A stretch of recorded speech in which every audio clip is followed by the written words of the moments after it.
वहीं दूसरी ओर रितु का घर काफी अच्छी जगह पर था। वो पुणे शहर के सबसे महंगे इलाके में रहती है। उसका घर अच्छे से सजा हुआ है और सारे गेस्ट घर पर मौजूद हैं। ज्यादातर गेस्ट रितु की एजेंसी के ही आर्टिस्ट हैं। अच्छी बात यह है कि रितु एंटरटेनमेंट इंडस्ट्री में काफी सालों से है और वो बहुत ही ज्यादा पॉपुलर है। और साथ ही साथ उसने कई लोगों को एंटरटेनमेंट इंडस्ट्री के लिए तैयार भी किया है। सबका कहना यही था कि आज उनकी मास्टर शादी कर रही है। सभी जल्दी जल्दी रितु की हेल्प करने के लिए उसके घर पर आ गए थे और शादी की सारी तैयारियां अच्छे से कराने में उसकी हेल्प करने लगे थे। अरे रोहिणी, तुमने अभी तक मिली को कॉल नहीं किया? रितु उन औरतों में से है जो कि किसी टिपिकल औरत की तरह बहुत ही कम तैयार होती है, लेकिन आज उसके छोटे बालों पर एक विग लगाई हुई थी। उसका चेहरा आज ब्राइडल मेकअप की वजह से एक रानी की तरह चमक रहा था। रितु के बगल में ही एक जवान लड़का खड़ा हुआ था। उसकी उम्र रितु की आधी उम्र की लग रही थी और वो लगभग 15 साल का लड़का लग रहा था। उसकी हाइट कम से कम भी 5 फीट 8 इंच होगी। पतला दुबला, वो देखने में बिल्कुल ऐसा लग रहा था मानो रितु का ही मेल वर्जन हो। रोहिणी उस लड़के के बगल में खड़ी हुई थी और उसने गुस्से में बोला, रितु दीदी, मैं मिली दीदी को कॉल नहीं कर रही। मैंने पहले ही 8 कॉल लगा दिए हैं। उन्होंने अभी तक अपना फोन आंसर ही नहीं किया है। या तो उनका नंबर स्विच ऑफ है या फिर आउट ऑफ नेटवर्क एरिया है। शायद वो अभी तक फ्लाइट में ही हो। रितु ने अपना सिर हिलाया और बोला, ऐसा हो ही नहीं सकता। पलाश ने अभी मुझे एक छोटी सी वीडियो भेजी है जो कि उसके घर में रिकॉर्ड हुई है। इसमें राहुल साफ साफ दिख रहा है। मतलब राहुल तो आ चुका है और ऐसा हो ही नहीं सकता कि मिली उसके साथ ना आई हो। एक बार वापस ट्राई करो। उसी वक्त एकदम से रितु का फोन बजता है। शिवांश, अपनी मम्मी को जरा फोन तो पकड़ा दो जल्दी से। रोहिणी के बगल में खड़ा वो बच्चा ये सुनते ही रितु को उसका फोन पकड़ा देता है। इसका मतलब ये है कि ये बच्चा रितु और पलाश का है। वही बच्चा जिसे बचपन में ही किडनैप कर लिया गया था। उसे देखकर कोई भी कह सकता था कि ये रितु का ही बच्चा है, क्योंकि वो हूबहू रितु जैसा ही दिख रहा था। हालांकि शिवांश अभी सिर्फ 16 साल का ही है, पर फिर भी वो काफी लंबा है। देखा क्या कहा था मैंने? रितु ने अपनी कॉलर आईडी पर देखा और रोहिणी को एक स्माइल के साथ कहा, मैंने कहा था ना, देखो उसी का फोन है। ये बोलते ही रितु ने अपना फोन उठाया और कहा, हेलो, हाँ, अरे भाई कब आ रही हो? रितु, मैं बस अभी तैयारी हो रही हूँ। मेरा फोन चार्जिंग पर लगा हुआ था और मुझसे काफी दूर था। मैं बस दूल्हे राजा पर एक बार नजर मारा हूँ, फिर मैं सीधे तुम्हारे पास ही आऊंगी। मिली की आवाज फोन के दूसरी तरफ से सुनाई देती है। रितु ने कहा, आ जाओ, फिर वापस मत जाना।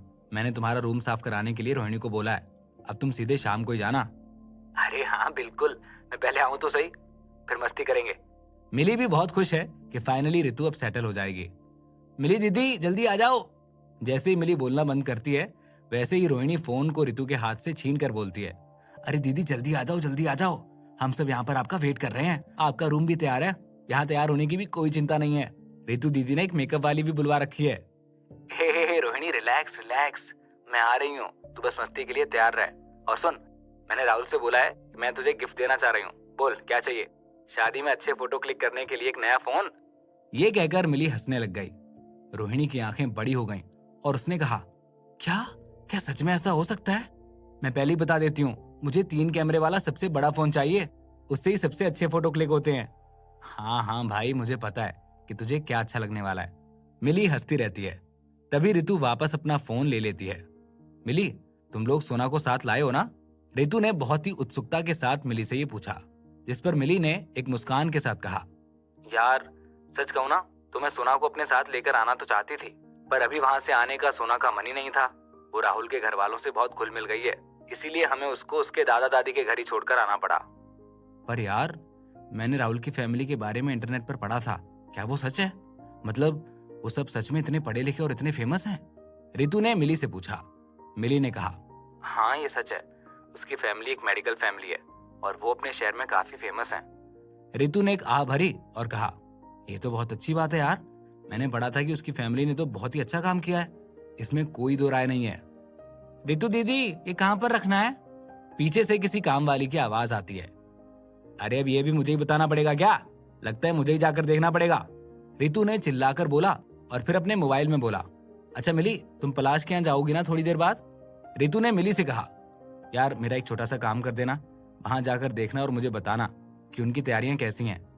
अरे वाह भाई वाह, मतलब दुल्हनी दूल्हे के घर का और काम का भी ध्यान रख रही है। मैंने तो ऐसा पहली बार देखा है। मिली उसके मजे लेने लगती है। अरे तुम्हें तो पता ही है कि मर्द कितने बेपरवाह होते हैं। अगर इन पर ध्यान ना दो तो ये कुछ ना करें। रितु उसका जवाब देती है, अच्छा अच्छा ठीक है, मैं देखती हूँ, कुछ होगा तो मैं बताती हूँ, चलो अब बाय। इतना कहकर दोनों ने फोन रख दिया। पलाश एक लीडिंग टैलेंट मैनेजमेंट कंपनी का मालिक है और रितु भी एक अच्छी कंपनी चलाती है। दोनों ही एंटरटेनमेंट इंडस्ट्री में काफी फेमस हैं। इन दोनों के लव अफेयर और वेडिंग डेट के सामने आने की वजह से इन दोनों को मीडिया और पब्लिक का काफी अटेंशन मिला। जैसे राहुल और मिली के लव अफेयर के बारे में लोगों को पता चला था, सारी मेजर मीडिया कंपनीज ने अपने रिपोर्टर्स को हर किस्म की इंफॉर्मेशन का पता लगाने के लिए पलाश, राहुल, मिली और रितु के पीछे लगा दिया था। कुछ दिनों पहले जैसे ही पलाश और रितु ने अपनी शादी की डेट अनाउंस की थी, वैसे ही बड़े बड़े मीडिया ग्रुप और स्टूडियो के सीईओ को इनका वेडिंग इनविटेशन भेजा गया। दोनों ने अपनी शादी में बहुत सारे पैसे लगाए थे और 5 स्टार होटल के 3 फ्लोर 15 से 18 तक बुक कर लिए थे। इन तीनों फ्लोर पर ओपन एयर हॉल भी था, जिसे अमूमन शादी पार्टी के लिए यूज किया जाता था। पलाश और रितु ने उसको भी बुक कर लिया था। आज के दिन जितने लोगों को शादी में इनवाइट किया गया था, वो मुंबई में इकट्ठा हो गए थे। पलाश की company new artist media company का पूरा स्टाफ होटल पहुंच गया था, ताकि वो वहां पर पहुंचे हुए गेस्ट को अच्छे से अटेंड कर पाएं। रात के 11 बजे तक राहुल और पलाश शादी की तैयारियों में ही लगे हुए थे। वो दिन भर वेडिंग वेन्यू पर ही थे, ताकि वो वहां के मैनेजर से डिस्कस कर पाएं कि पूरे वेडिंग का क्या लेआउट रहेगा और कल वेडिंग के सारे प्रोसीजर कैसे किए जाएंगे। फिर बाद में वो लोग प्रेसिडेंशियल सूट गए और वहां पर उन्होंने पलाश के लिए तैयार हुए ड्रेसेस ट्राई किए। सिर्फ इतना ही नहीं, पलाश ने अपने करीबियों के लिए एक जैसी ड्रेस का आइडिया सोचा था और उन्हें टीम ग्रूम के नाम से बुलाने का भी सोचा था। बाकी सबके लिए भी ये सारे कपड़े पलाश ने ही तैयार करवाए थे। बाकी सबने भी अपनी ड्रेस का ट्रायल लिया था और वो सभी बहुत जच रहे थे। ये आइडिया भी पलाश का ही था। उसने इसके लिए काफी पैसे भी खर्च किए थे। जैसा कि कहा जाता है कि लोगों की पहचान उनके कपड़ों से और एक घोड़े की पहचान उसकी दौड़ से होती है। हालांकि राहुल एक ऐसा इंसान नहीं है जो कि कपड़ों के बारे में ज्यादा चिंता करे, पर जहां तक उसकी पसंद की बात की जाए तो वो जो भी पहनता है उसमें काफी कंफर्टेबल और काफी खुश महसूस करता है। पलाश ने राहुल को 2 बार चारों ओर से घूमकर देखा और कहा, अरे राहुल, तुम तो इस ड्रेस में बहुत ज्यादा हैंडसम लग रहे हो। गनीमत है कि मैं एक आदमी हूँ, अगर मैं औरत होता ना तो शायद पक्का तुम्हारे प्यार में पड़ जाता। ये सुनते ही वहां मौजूद सभी लोग हंसने लग जाते हैं। सही कह रहे हैं सर आप, मुझे तो जलन होने लगी है, उनके एक स्टाफ मेंबर ने सूट को देखते हुए कहा। तभी वहां पर पंडित प्रमोद मेहता भी आ जाते हैं। क्या बात है भाई, ये क्या तैयारियां चल रही हैं?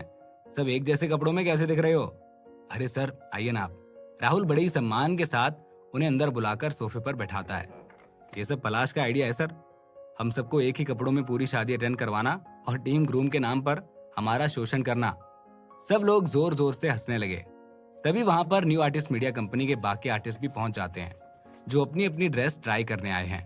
प्रमोद मेहता कहते हैं, अरे नहीं नहीं भाई, आप लोग तो बहुत सुंदर दिख रहे हैं इन कपड़ों में।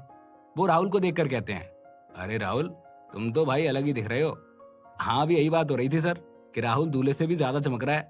पलाश की कही बात में एक जलन भी महसूस की जा सकती थी। प्रमोद मेहता उसे टोकते हैं, अरे नहीं नहीं यार, ये तो गलत है भाई पलाश, तुम खुद को देखो, तुम्हारी बात ही अलग है भाई। तुम अपने आप को कम समझ रहे हो, पर आज तो तुम ही दूल्हे दिख रहे हो। अरे अभी तो साफा और आ जाएगा तो तुम और अच्छे लगोगे, राहुल ने पलाश से कहा। हंसी मजाक करते हुए सभी ने अपने कपड़े ट्राई किए। थोड़ी देर बाद ही राहुल ने सबको अपने अपने कमरे में जाने को कहा और सबको सोने के लिए कहा, क्योंकि शादी के टाइम टेबल के हिसाब से कल सुबह 10 बजे बारात है, जो यहाँ होटल के एक दरवाजे से निकलकर दूसरे दरवाजे से अंदर आएगी। फिर लगभग 11-12 बजे के करीब फेरे होंगे, जो कि दोपहर 3-4 बजे तक खत्म होंगे। तभी गेस्ट का लंच भी हो जाएगा।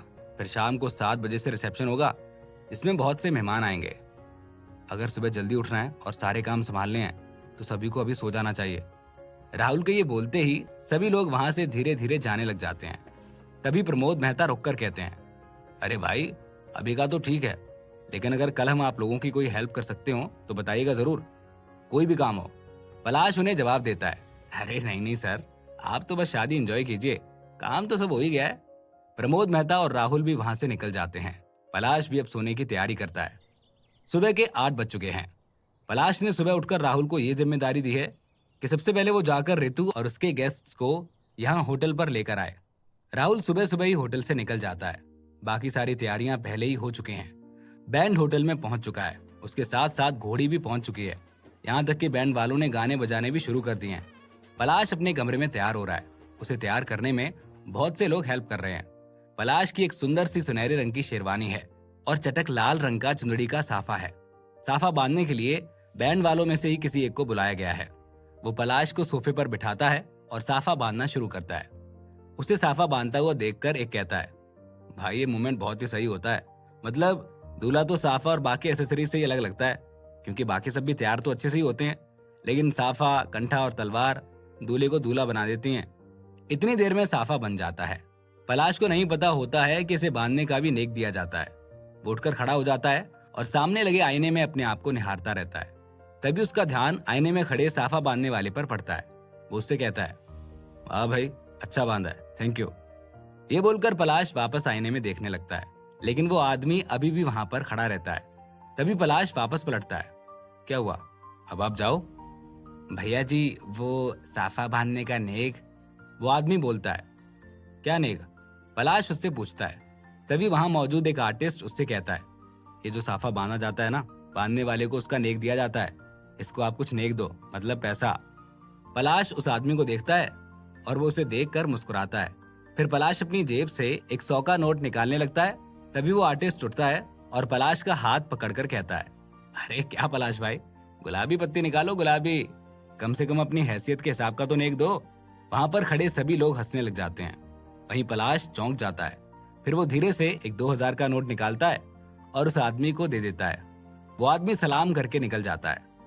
उसके जाते ही पलाश बोलता है, लग गया चूना। वहां खड़े सभी लोग हंसने लग जाते हैं। फिर धीरे धीरे पलाश भी हंसने लग जाता है। क्या पलाश और ऋतु की शादी अच्छे से हो जाएगी? क्या शिवांश इन दोनों की शादी में खुश रहेगा? क्या होगा जब शिवांश सभी मेहमानों से मिलेगा? इस कहानी में आगे क्या होगा जानने के लिए सुनते रहिए सुपरस्टार पापा, सिर्फ पॉकेट एफएम पर। राहुल अपनी महंगी सी बड़ी गाड़ी में ऋतु को लेकर होटल आता है। होटल के गेट पर आकर राहुल नीचे उतरता है। उसी गाड़ी में मिली और रोहिणी भी ऋतु के साथ हैं। राहुल नीचे उतरकर फोन करता है और फोन पर कहता है, हाँ, मैं दुल्हन को पीछे वाले दरवाजे पर ले आया हूँ, उसका रूम जल्दी से तैयार करवा दो। ये बोलकर राहुल फोन रख देता है।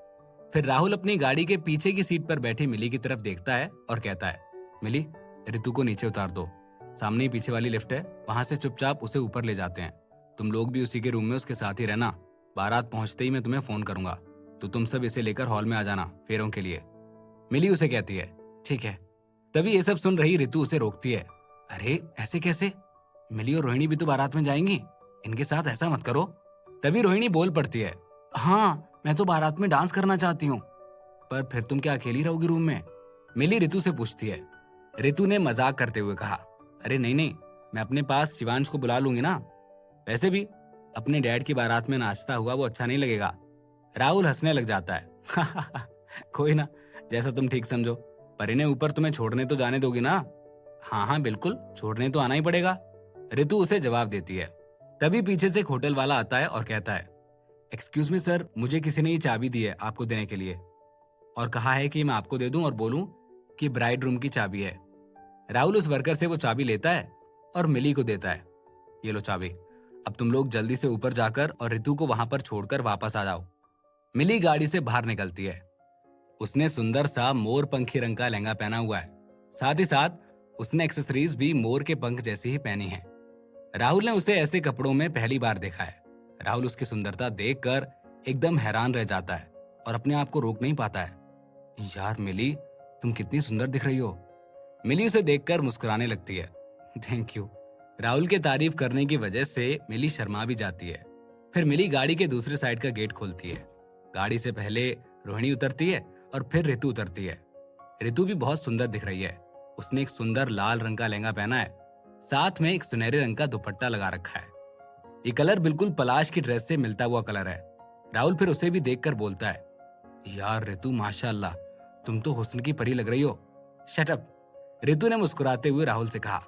अरे नहीं नहीं, सच में भाई, मैंने सोचा नहीं था कि तुम ऐसी भी दिख सकती हो। तभी मिली बीच में ही बोल पड़ती है, अरे राहुल, आज के दिन तो इसे ऐसा मत बोलो, चुप हो जाओ। सब हंसने लग जाते हैं। तभी वहां आगे के गेट पर से बैंड की आवाज सुनाई देने लगती है। अरे अरे चलो, जल्दी चलो, बारात चालू होने वाली है। रोहिणी बारात के एक्साइटमेंट को रोक नहीं पाती है और वो जोर से बाकी सबको बोलने लगती है, हाँ हाँ, तुम लोग ऊपर जाओ और जल्दी से वापस आ जाओ। राहुल भी मिली, रितु और रोहिणी से कहता है। वो तीनों पीछे वाले गेट से होटल के अंदर जाती हैं। राहुल उन्हें देखता रहता है। लिफ्ट आती है और वो लिफ्ट में जाती हैं और राहुल भी अपनी गाड़ी वहां से हटाकर पार्किंग में पार्क कर देता है। सारे बाराती भी साफा पहनकर तैयार हैं। तभी पलाश एकदम तैयार होकर वहां पहुंचता है। उसके साथ उसके कुछ दोस्त मौजूद हैं। घोड़ी दरवाजे के सामने आकर खड़ी हो जाती है और पलाश धीरे धीरे चलकर उस घोड़ी के पास जाकर खड़ा हो जाता है और इधर उधर देखने लग जाता है। तभी कोई उससे पूछता है, अरे क्या हुआ, राहुल कहाँ है? पलाश उसका जवाब देता है। इतने में तभी राहुल वहां पहुंच जाता है और सीधे पलाश के पास जाता है। हाँ भाई पलाश, चढ़ो भाई, घोड़ी चढ़ो। राहुल के बोलते ही पलाश शर्मा जाता है और घोड़ी पर चढ़ने के लिए आगे बढ़ता है। राहुल उसे घोड़ी चढ़ाने में उसकी हेल्प करता है। जैसे ही पलाश घोड़ी चढ़ता है, अचानक से बैंड वालों के पास से एकदम से जोर से ढोल बजाते हुए दो ढोल बजाने वाले निकलते हैं। एकदम से पूरा माहौल बदल जाता है। उन ढोल वालों के पास आते ही राहुल अपने हाथ ऊपर करके डांस करना शुरू कर देता है। साथ ही उसके बाकी कलीग्स भी उसके साथ आ जाते हैं और उसके साथ डांस करने लगते हैं। बारात निकलना शुरू हो जाती है। मिली, रोहिणी और रितु कमरे में पहुंचते हैं। वहां पहुंचते ही मिली कहती है, ठीक है रितु, तो हम नीचे जाते हैं। शिवांश को मुंह पर भेज देंगे, अभी तो टाइम लगेगा, तो तुम आराम से रेस्ट करो। हाँ प्लीज, रितु मिली से कहती है। मिली और रोहिणी रितु को छोड़कर रूम से निकल जाती हैं। रितु चेयर पर बैठकर सामने वाले आईने में देखने लग जाती है। आईने में खुद को देखकर वो शर्माने लग जाती है। बारात होटल के एक दरवाजे से निकल जाती है। दरअसल आजकल की शादियां ऐसे ही होती हैं और बारात तो बिल्कुल ऐसे निकलती है। एक दरवाजे से निकलती है और दूसरे दरवाजे पर जाती है। पलाश की बारात भी ऐसी ही है, इसीलिए इससे ज्यादा टाइम नहीं लगेगा क्योंकि ये एक ही कैंपस में निकलेगी। राहुल पहले तो डांस कर रहा था, लेकिन वो थोड़ा सा डांस करके रुक गया था। एक तरह से कहा जा सकता था कि वो मिली का इंतजार कर रहा था कि वो जैसे ही नीचे आती है तो उसके साथ वो अच्छे से डांस करता। तभी बैंड वाला एक रोमांटिक गाना बजाता है और मिली सीढ़ियां उतरकर वहां पहुंच जाती है। उस रोमांटिक गाने में राहुल मिली को अपनी तरफ आते हुए देखता है तो वो देखता ही रह जाता है। ऐसा लगता है कि मानो सब स्लो मोशन में चल रहा है। मिली अपने सुंदर से लहंगे में राहुल की तरफ मुस्कुराते हुए बढ़ रही है। राहुल मिली को अपनी तरफ आता देख रहा है और उसका मुंह खुला का खुला ही रह जाता है। मिली पास आते आते उसे इशारे से पूछती है, क्या हुआ? राहुल नाव में अपना सिर हिलाता है और धीरे धीरे म्यूजिक पर डांस करना शुरू करता है। मिली भी उसके पास आते आते डांस करना शुरू कर देती है। दोनों पास आकर साथ में डांस करना शुरू कर देते हैं। उन दोनों को देखकर ऐसा लगता है कि मानो वो दोनों ही आपस में डांस कर रहे हैं।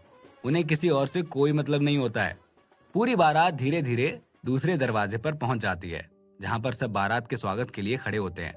तभी राहुल मिली से कहता है, अब जाओ जाकर रितु को ले आओ ताकि आगे की रस्में शुरू हो सकें। ठीक है। मिली और रोहिणी वहां से निकल जाती हैं। मिली और रोहिणी कमरे में पहुंचती हैं और पहुंचकर रितु को देखती हैं।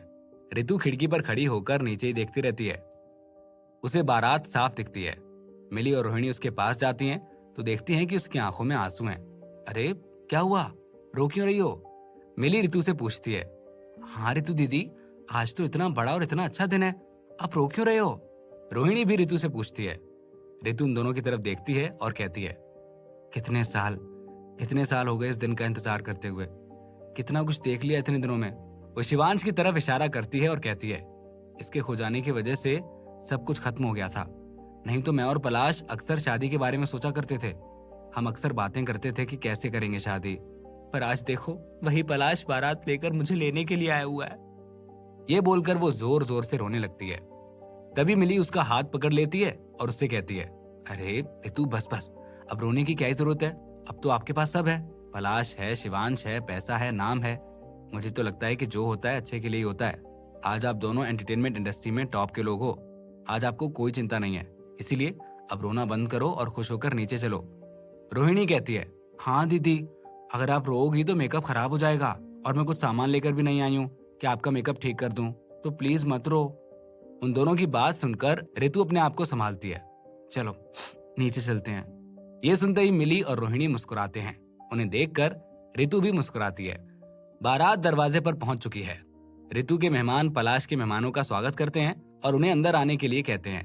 पलाश के साथ वाले अभी भी डांस ही करते रहते हैं। मिली और रोहिणी फाइनली रितु को लेकर नीचे आते हैं। रितु को गेट पर लाया जाता है। पलाश तोरण मारकर घोड़ी से उतरता है और रितु के सामने जाकर खड़ा हो जाता है। दोनों के हाथ में वरमाला दी जाती है और दोनों एक दूसरे के गले में वरमाला डालते हैं। फिर दोनों साथ में अंदर जाते हैं। उनके पीछे पीछे दोनों ढोल वाले और साथ ही साथ सारे बाराती भी अंदर जाते हैं। होटल की तीसरी मंजिल के हॉल को बहुत ही सुंदर तरीके से सजाया गया है।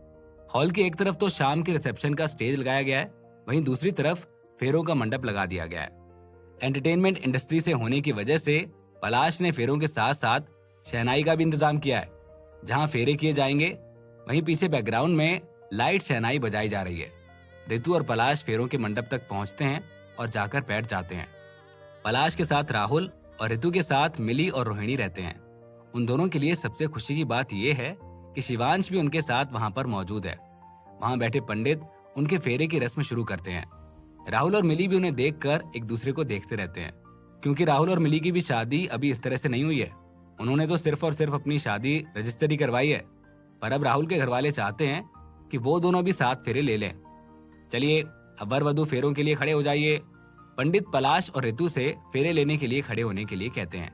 वो दोनों खड़े हो जाते हैं और मंत्रों के उच्चारण के साथ ही वो फेरे लेना शुरू कर देते हैं। जब वो लोग फेरे लेते हैं तब उनके करीबी लोग उन पर फूल बरसाने लग जाते हैं। दरअसल रितु का कोई परिवार नहीं है, वो अकेली सिंगल इंडिपेंडेंट लड़की है। जब उसने कॉलेज में एंटरटेनमेंट इंडस्ट्री में आने की अपनी इच्छा घर वालों से जाहिर की थी तो उसके घर वालों ने उसे मना कर दिया था। बस उसी के बाद से रितु ने पढ़ाई के लिए घर छोड़ा था और तब से वो कभी भी वापस अपने घर पर नहीं गई और उसके घर वालों ने भी उससे कोई संबंध नहीं रखा। 7 फेरे खत्म होते ही पंडित ने कहा, आपका विवाह संपन्न हुआ। ये सुनते ही वहां मौजूद सभी लोगों ने जोर जोर से तालियां बजानी शुरू कर दी। पलाश और रितु दोनों बहुत खुश थे। पलाश ने रितु की तरफ देखा। रितु पलाश को देखकर स्माइल कर रही थी, लेकिन उसकी आंखों में आंसू थे। पलाश उसकी आंखों में आंसू देखकर उसे अपने पास बुलाता है और अपने गले लगा लेता है। सब वापस जोर जोर से तालियां बजाने लग जाते हैं। तभी राहुल कहता है, चलो भाई अच्छा है, सब कुछ हो गया। लेकिन रितु जिन लड़कियों को अपनी सिस्टर कहती है, मिली और रोहिणी, उन्हें पलाश के जूते चुराने का कोई होश नहीं रहा। ये बोलते ही वहां मौजूद पलाश के दोस्त हंसने लग जाते हैं। मिली और रोहिणी एकदम से चौंक जाती हैं, क्योंकि उन्हें सच में इस रस्म का ध्यान ही नहीं रहा। मिली रोहिणी को देखती है और रोहिणी मिली को देखती है और दोनों उदास मन से रितु की तरफ देखती हैं। रितु हंसने लग जाती है। पलाश उन्हें ऐसे उदास देखता है और कहता है, अरे अरे अरे, तुम क्यों इन दोनों की हंसी उड़ा रहे हो? वो मिली और रोहिणी को कहता है, अरे तुम्हें जूते चुराने की कोई जरूरत नहीं है, मैं तुम्हें ऐसे ही नेक दे दूंगा। ये सुनते ही पलाश के ग्रूम टीम वाले उदास हो जाते हैं। अरे ये क्या बात हुई? राहुल भी कहता है, हाँ यार पलाश, तुमने हमें अपनी टीम में रखा है, कम से कम हमसे डिस्कस तो करो। तभी पलाश कहता है, देखो भाई, अब शादी हो गई है, अब तुम्हारा काम खत्म। अब तुम कोई ग्रूम टीम नहीं हो, अब मैं रितु का हस्बैंड हूँ, तो उसकी बहनों का ध्यान रखना तो मेरा फर्ज बनता है ना। अरे वाह, अभी से जोरू के गुलाम बन गए। राहुल की बात पर सब हंसने लगते हैं। तभी वहां पलाश के अंकल प्रेम अंकल आते हैं और बोलते हैं, अगर सारी मस्ती खत्म हो गई हो तो आगे बढ़े। अभी आप सबका लंच भी बाकी है, लंच करके आप लोग थोड़ा रेस्ट कर लो, अभी दिन बड़ा है, शाम को रिसेप्शन जो है। प्रेम अंकल की बातें सुनते ही सब लोग वहां से निकल जाते हैं। राहुल और मिली वहीं खड़े रहते हैं। राहुल मिली से पूछता है, सुनो हम भी कर लें शादी? मिली चौंक जाती है, क्या यहाँ? और नहीं तो क्या, बैंड बाजा पंडित सब है, बोलो तो कर लेते हैं। चल बदमाश। ये कहकर मिली राहुल के हाथ पर मारती है और वहां से रितु के साथ जाने के लिए निकल जाती है। राहुल वहीं खड़ा खड़ा हवन की वेदी को देखकर मुस्कुराता रहता है। क्या राहुल और मिली भी शादी कर लेंगे? इस कहानी में आगे क्या होगा जानने के लिए सुनते रहिए सुपरस्टार पापा, सिर्फ पॉकेट एफएम पर। होटल का जो ओपन एयर हॉल था वो बिल्कुल शादी की पार्टी के लिए तैयार किया गया था। वो बहुत बड़ा था, जिसमें 5000 से भी ज्यादा लोगों की पार्टी की जा सकती थी। पलाश ने लगभग 1000 से ज्यादा लोगों को रिसेप्शन में इनवाइट किया है, जिसमें एंटरटेनमेंट इंडस्ट्री के अलावा उसके परिवार वाले रिश्तेदार, स्कूल के टाइम के दोस्त और भी बहुत से लोग बुलाए गए थे। क्योंकि पलाश बड़े बड़े स्टार्स को मैनेज करता आया है तो वो भी एक बड़े ओहदे पर है। उसकी शादी को कवर करने के लिए मीडिया के भी कई लोग आए हुए हैं। आखिरकार इस शादी में बड़े स्टार्स भी मौजूद हैं। रितु के घर से ज्यादा लोग नहीं थे, उसके खास घर वाले और उसकी बस एक बुआ थी। मिली और रोहिणी ही रितु की खास हैं। आज रिसेप्शन की तैयारी जोरों पर है। हॉल में जगह जगह पर पलाश और रितु की पिक्चर्स के कुछ पोस्टर्स लगे हुए थे। हॉल में एक एंट्री गेट बनाया गया था, जिसकी सजावट व्हाइट और पिंक फ्लावर्स से की गई थी। साथ ही बड़े बड़े शोपीस भी रखे गए थे। पलाश और रितु की एक खूबसूरत फोटो भी वहां पर लगी हुई थी। एंट्री गेट से घुसकर एक लंबा पैसेज बनाया गया था, जिस पर रेड कारपेट बिछी हुई थी। ये किसी भव्य समारोह से कम नहीं था।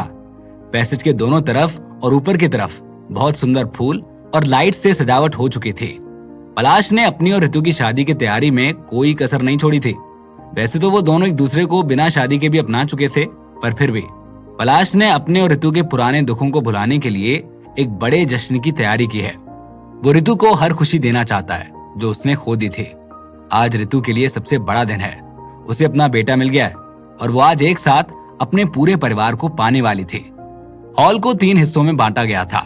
एक पार्ट में स्टेज लगा था जिसका शानदार डेकोरेशन किया हुआ था। स्टेज के सेंटर में 2 सोफे थे जिन पर दूल्हा और दुल्हन को जाकर बैठना था। उनके सामने की तरफ बीच वाले हिस्से में कुर्सियां और टेबल लगाई हुई थी जहां पर लोग बैठकर अपनी बातचीत और उनकी शादी अटेंड कर सकें। और हॉल के सबसे लास्ट वाले हिस्से में खाने का अरेंजमेंट था। हॉल की ऊपर वाली छत भी फूलों से सजी हुई थी और वो काफी प्यारी लग रही थी। और जो बीच का हिस्सा था उस पर रेड कारपेट बिछा हुआ था और वहां पर फूलों की पंखुड़ियां भी बिखरी पड़ी थीं। जब तक दूल्हा दुल्हन नहीं आए थे तब तक मीडिया वाले स्टार्स का इंटरव्यू ले रहे थे। सब पलाश और ऋतु को बधाई दे रहे थे। शादी में सब घर वाले एंजॉय कर सकें इसीलिए पलाश ने बेस्ट इवेंट कंपनी हायर की थी जो उसकी शादी का काम ठीक से देख सके। इवेंट कंपनी के वर्कर्स पूरे हॉल में खड़े थे और सारे इंतजाम को संभाल रहे थे। ऋतु और पलाश की एंट्री के लिए वॉकी टॉकी पर बातें चल रही हैं। म्यूजिक रेडी है सर, हम लोग एंट्री के लिए तैयार हैं। सर एंट्री पर लाइट्स और पायरो लगा दिए गए हैं। व्हील वाली बग्गी बाहर खड़ी है, उस पर डेकोरेशन का काम पूरा हो चुका है और पायरो भी फिट हो चुके हैं। कैमरा टीम मेन गेट पर पहुंच चुकी है। सारी अपडेट के बाद इवेंट मैनेजर दूल्हा दुल्हन की एंट्री के लिए इशारा करता है। हॉल में सारे मेहमान आ चुके हैं और दूल्हा दुल्हन का वेट कर रहे हैं।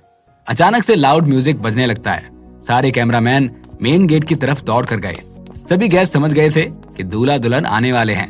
अब पलाश और ऋतु अपने कपड़े बदलकर वेडिंग वेन्यू में आ चुके हैं। हॉल में मेहमान उनका बेसब्री से इंतजार कर रहे थे। सेरेमनी स्टार्ट हुई। बैकग्राउंड में एक मीठी धुन के साथ चेहरे पर एक ब्राइट स्माइल लिए अपने खूबसूरत जोड़े में एक दूसरे का हाथ थामकर वो दोनों हॉल में एंटर हुए। बहुत सुंदर क्लासिकल धुन के साथ पलाश और ऋतु की एंट्री हुई। एक बड़ी और सुंदर बग्गी थी जिस पर असली गुलाब के पिंक और व्हाइट फूल लगे हुए थे। ऊपर एक छतरी लगी थी जो कि लाल रंग की थी। पलाश और ऋतु उसमें बैठे हुए थे। ऋतु आज अप्सरा लग रही थी। उसने लाल रंग का जोड़ा पहना हुआ था जिसका दुपट्टा हल्के गुलाबी रंग का था। उसके गले में एक छोटा डायमंड का हार था, कानों में झुमके, सिर पर टीका, हाथों में ढेर सारी चूड़ियां, बहुत लाइट पर सुंदर मेकअप और एक छोटी लाल बिंदी के साथ वो एक खूबसूरत गुड़िया लग रही थी। पलाश भी आज कुछ कम नहीं लग रहा था। उसने क्रीम कलर की शेरवानी पहनी हुई थी जिस पर पिंक साफा लगाया हुआ था। गले में मोती के हार थे और आज वो सबसे हैंडसम दिख रहा था। सुंदर धुन पर बग्गी की एंट्री हुई। बहुत सारे पटाखे आसमान में चलाए गए। आगे की तरफ लड़के लड़कियां हाथ में बड़े लाल फ्लैग लेकर चल रहे थे। अपने माता पिता को साथ देखकर शिवांश बहुत खुश है। उसने सालों से जिंदगी अकेले बिताई है। अब वो वापस से परिवार पाकर बहुत खुश है। प्रेम अंकल पूरे टाइम शिवांश को किस्से सुना रहे हैं। यार, ऐसा लग रहा है कि जैसे राजा रानी आ रहे हैं, मिली ने खुशी से कहा। हाँ, तुम सच कह रही हो। ये दोनों सच में बहुत सुंदर लग रहे हैं। ये खुशियां उन्हें बहुत मुश्किल से मिली हैं, राहुल ने कहा। फोटो खींचते हुए मिली कहती है, भगवान इन दोनों की जोड़ी हमेशा सलामत रखे। और मैडम, हमारे बारे में क्या ख्याल है? अब तो मैं भी तुम्हें शादी के जोड़े में देखना चाहता हूँ। तुम लाल जोड़े में सबसे खूबसूरत लगोगी। मुझे न जाने कितनी बार तुम्हारी नजर उतारनी पड़ेगी, राहुल ने मिली को देखते हुए कहा। मिली शर्मा गई। उसके गाल गुलाबी हो गए। फिर अचानक से वो बोली, क्या मतलब कि मैं लाल जोड़े में सुंदर लगूंगी? क्या मैं अभी सुंदर नहीं लग रही हूँ? अरे, मेरा मतलब वो नहीं था। तुम तो हमेशा ही खूबसूरत लगती हो। तुम तो मुझे फंसा रही हो। राहुल मिली को मनाने में लग गया। हॉल के बीच में ऋतु और पलाश पर फूलों की बारिश होने लगी। सब लोग जोर जोर से चिल्लाने लगे। सब लोग उनकी फोटो वीडियो लेने लगे। पलाश ने अपने दोस्तों और मेहमानों की तरफ हाथ हिलाया। हॉल में मौजूद सभी मेहमान जोर जोर से हाथ हिलाने लगे और शोर मचाने लगे। लगभग 10 मिनट बाद वो स्टेज तक पहुंच गए जहां इवेंट कंपनी की तरफ से 2 लड़कियां वरमाला लिए हुए खड़ी थीं। राहुल ने बग्गी का दरवाजा खोला और हाथ पकड़कर पलाश को नीचे उतारा। मिली कहां पीछे रहने वाली थी। उसने भी ऋतु का हाथ पकड़ा और नीचे उतरने में उसकी हेल्प की। तुम आज चांद से भी प्यारी लग रही हो। आओ, तुम्हें काला टीका तो लगा दूं, मिली ने ऋतु से कहा। ऋतु शर्मा गई। क्या सच में? हाँ बिल्कुल। भगवान ने तुम्हें एक साथ ढेर सारी खुशियां दी हैं, तो तुम्हारा चेहरा तो ग्लो करना ही था, मिली ने कहा। चलो, मेहमान वेट कर रहे हैं, वरमाला के लिए ऊपर चलना चाहिए, मिली ने कहा। अरे पलाश, तुम्हारे हाथ इतने ठंडे क्यों पड़ गए हैं? तुम ठीक तो हो ना? राहुल ने पूछा। पलाश ने राहुल के कान में कहा, मैं तो ठीक हूं यार, पर मुझे न जाने क्यों बहुत घबराहट हो रही है। अरे भाई, ये तो तुम्हें पहले ही होनी चाहिए थी। अब तो तुम फंस चुके हो, अब कैसी घबराहट। राहुल ने मजे लेते हुए कहा, यार अब से मैं ऋतु और शिवांश के साथ रहने वाला हूँ, सब सही तो होगा ना? पलाश कहता है, ओहो यार, तुम इस वक्त ये क्या सोच रहे हो? ये खुशी का मौका है यार, बस अच्छा सोचो। अरे भाई, तुम सबको खुश रख सकते हो तो अपने परिवार को तो तुम सिराखों पर रखोगे, और अगर तुम नहीं चाहते हो कि सारे मेहमान भूखे घर ना जाएं तो जल्दी करो, सब लोग वरमाला का वेट कर रहे हैं। राहुल ने कहा। राहुल और मिली की बात सुनकर दोनों स्टेज पर जाते हैं और बीच में खड़े हो जाते हैं। लड़कियां वरमाला देकर चली जाती हैं। दोनों बारी बारी से एक दूसरे को वरमाला पहनाते हैं। पूरे हॉल में सीटियां, तालियां और पटाखों की आवाज सुनाई देने लगती है। सब फोटो वीडियो शूट कर रहे हैं। ऑर्केस्ट्रा पर शानदार म्यूजिक बज रहा था। अब सिलसिला शुरू हुआ मेहमानों के स्टेज पर आने का। बड़े बड़े स्टार्स स्टेज पर आए और दोनों को बधाई दी। प्रेम अंकल स्टेज पर कुछ परिवार वालों को लाए और ऋतु से मिलवाया। ऋतु ने थोड़ा झुककर उन सबके पैर छुए और पलाश को धीरे से कहा, मुझे नाम याद नहीं रहते, अगर मैं भूल जाऊंगी तो प्लीज तुम मुझे बता दिया करना। यार मैं सच कहूं तो इनमें से आधे से ज्यादा रिश्तेदारों को तो मैं भी नहीं जानता हूं, तो मैं तुम्हारी क्या हेल्प करूंगा? पलाश ने हंसते हुए कहा। ऋतु पलाश को हैरानी से देख रही थी और फिर हंसने लगी। एक मेहमान ने कहा, दोनों की जोड़ी बहुत खूब लग रही है, दुल्हन हमेशा दूल्हे से अच्छी लग रही होती है। दूसरे मेहमान ने कहा। तभी माइक पर एक आवाज आती है जिसे सुनकर सब इधर उधर देखने लगते हैं।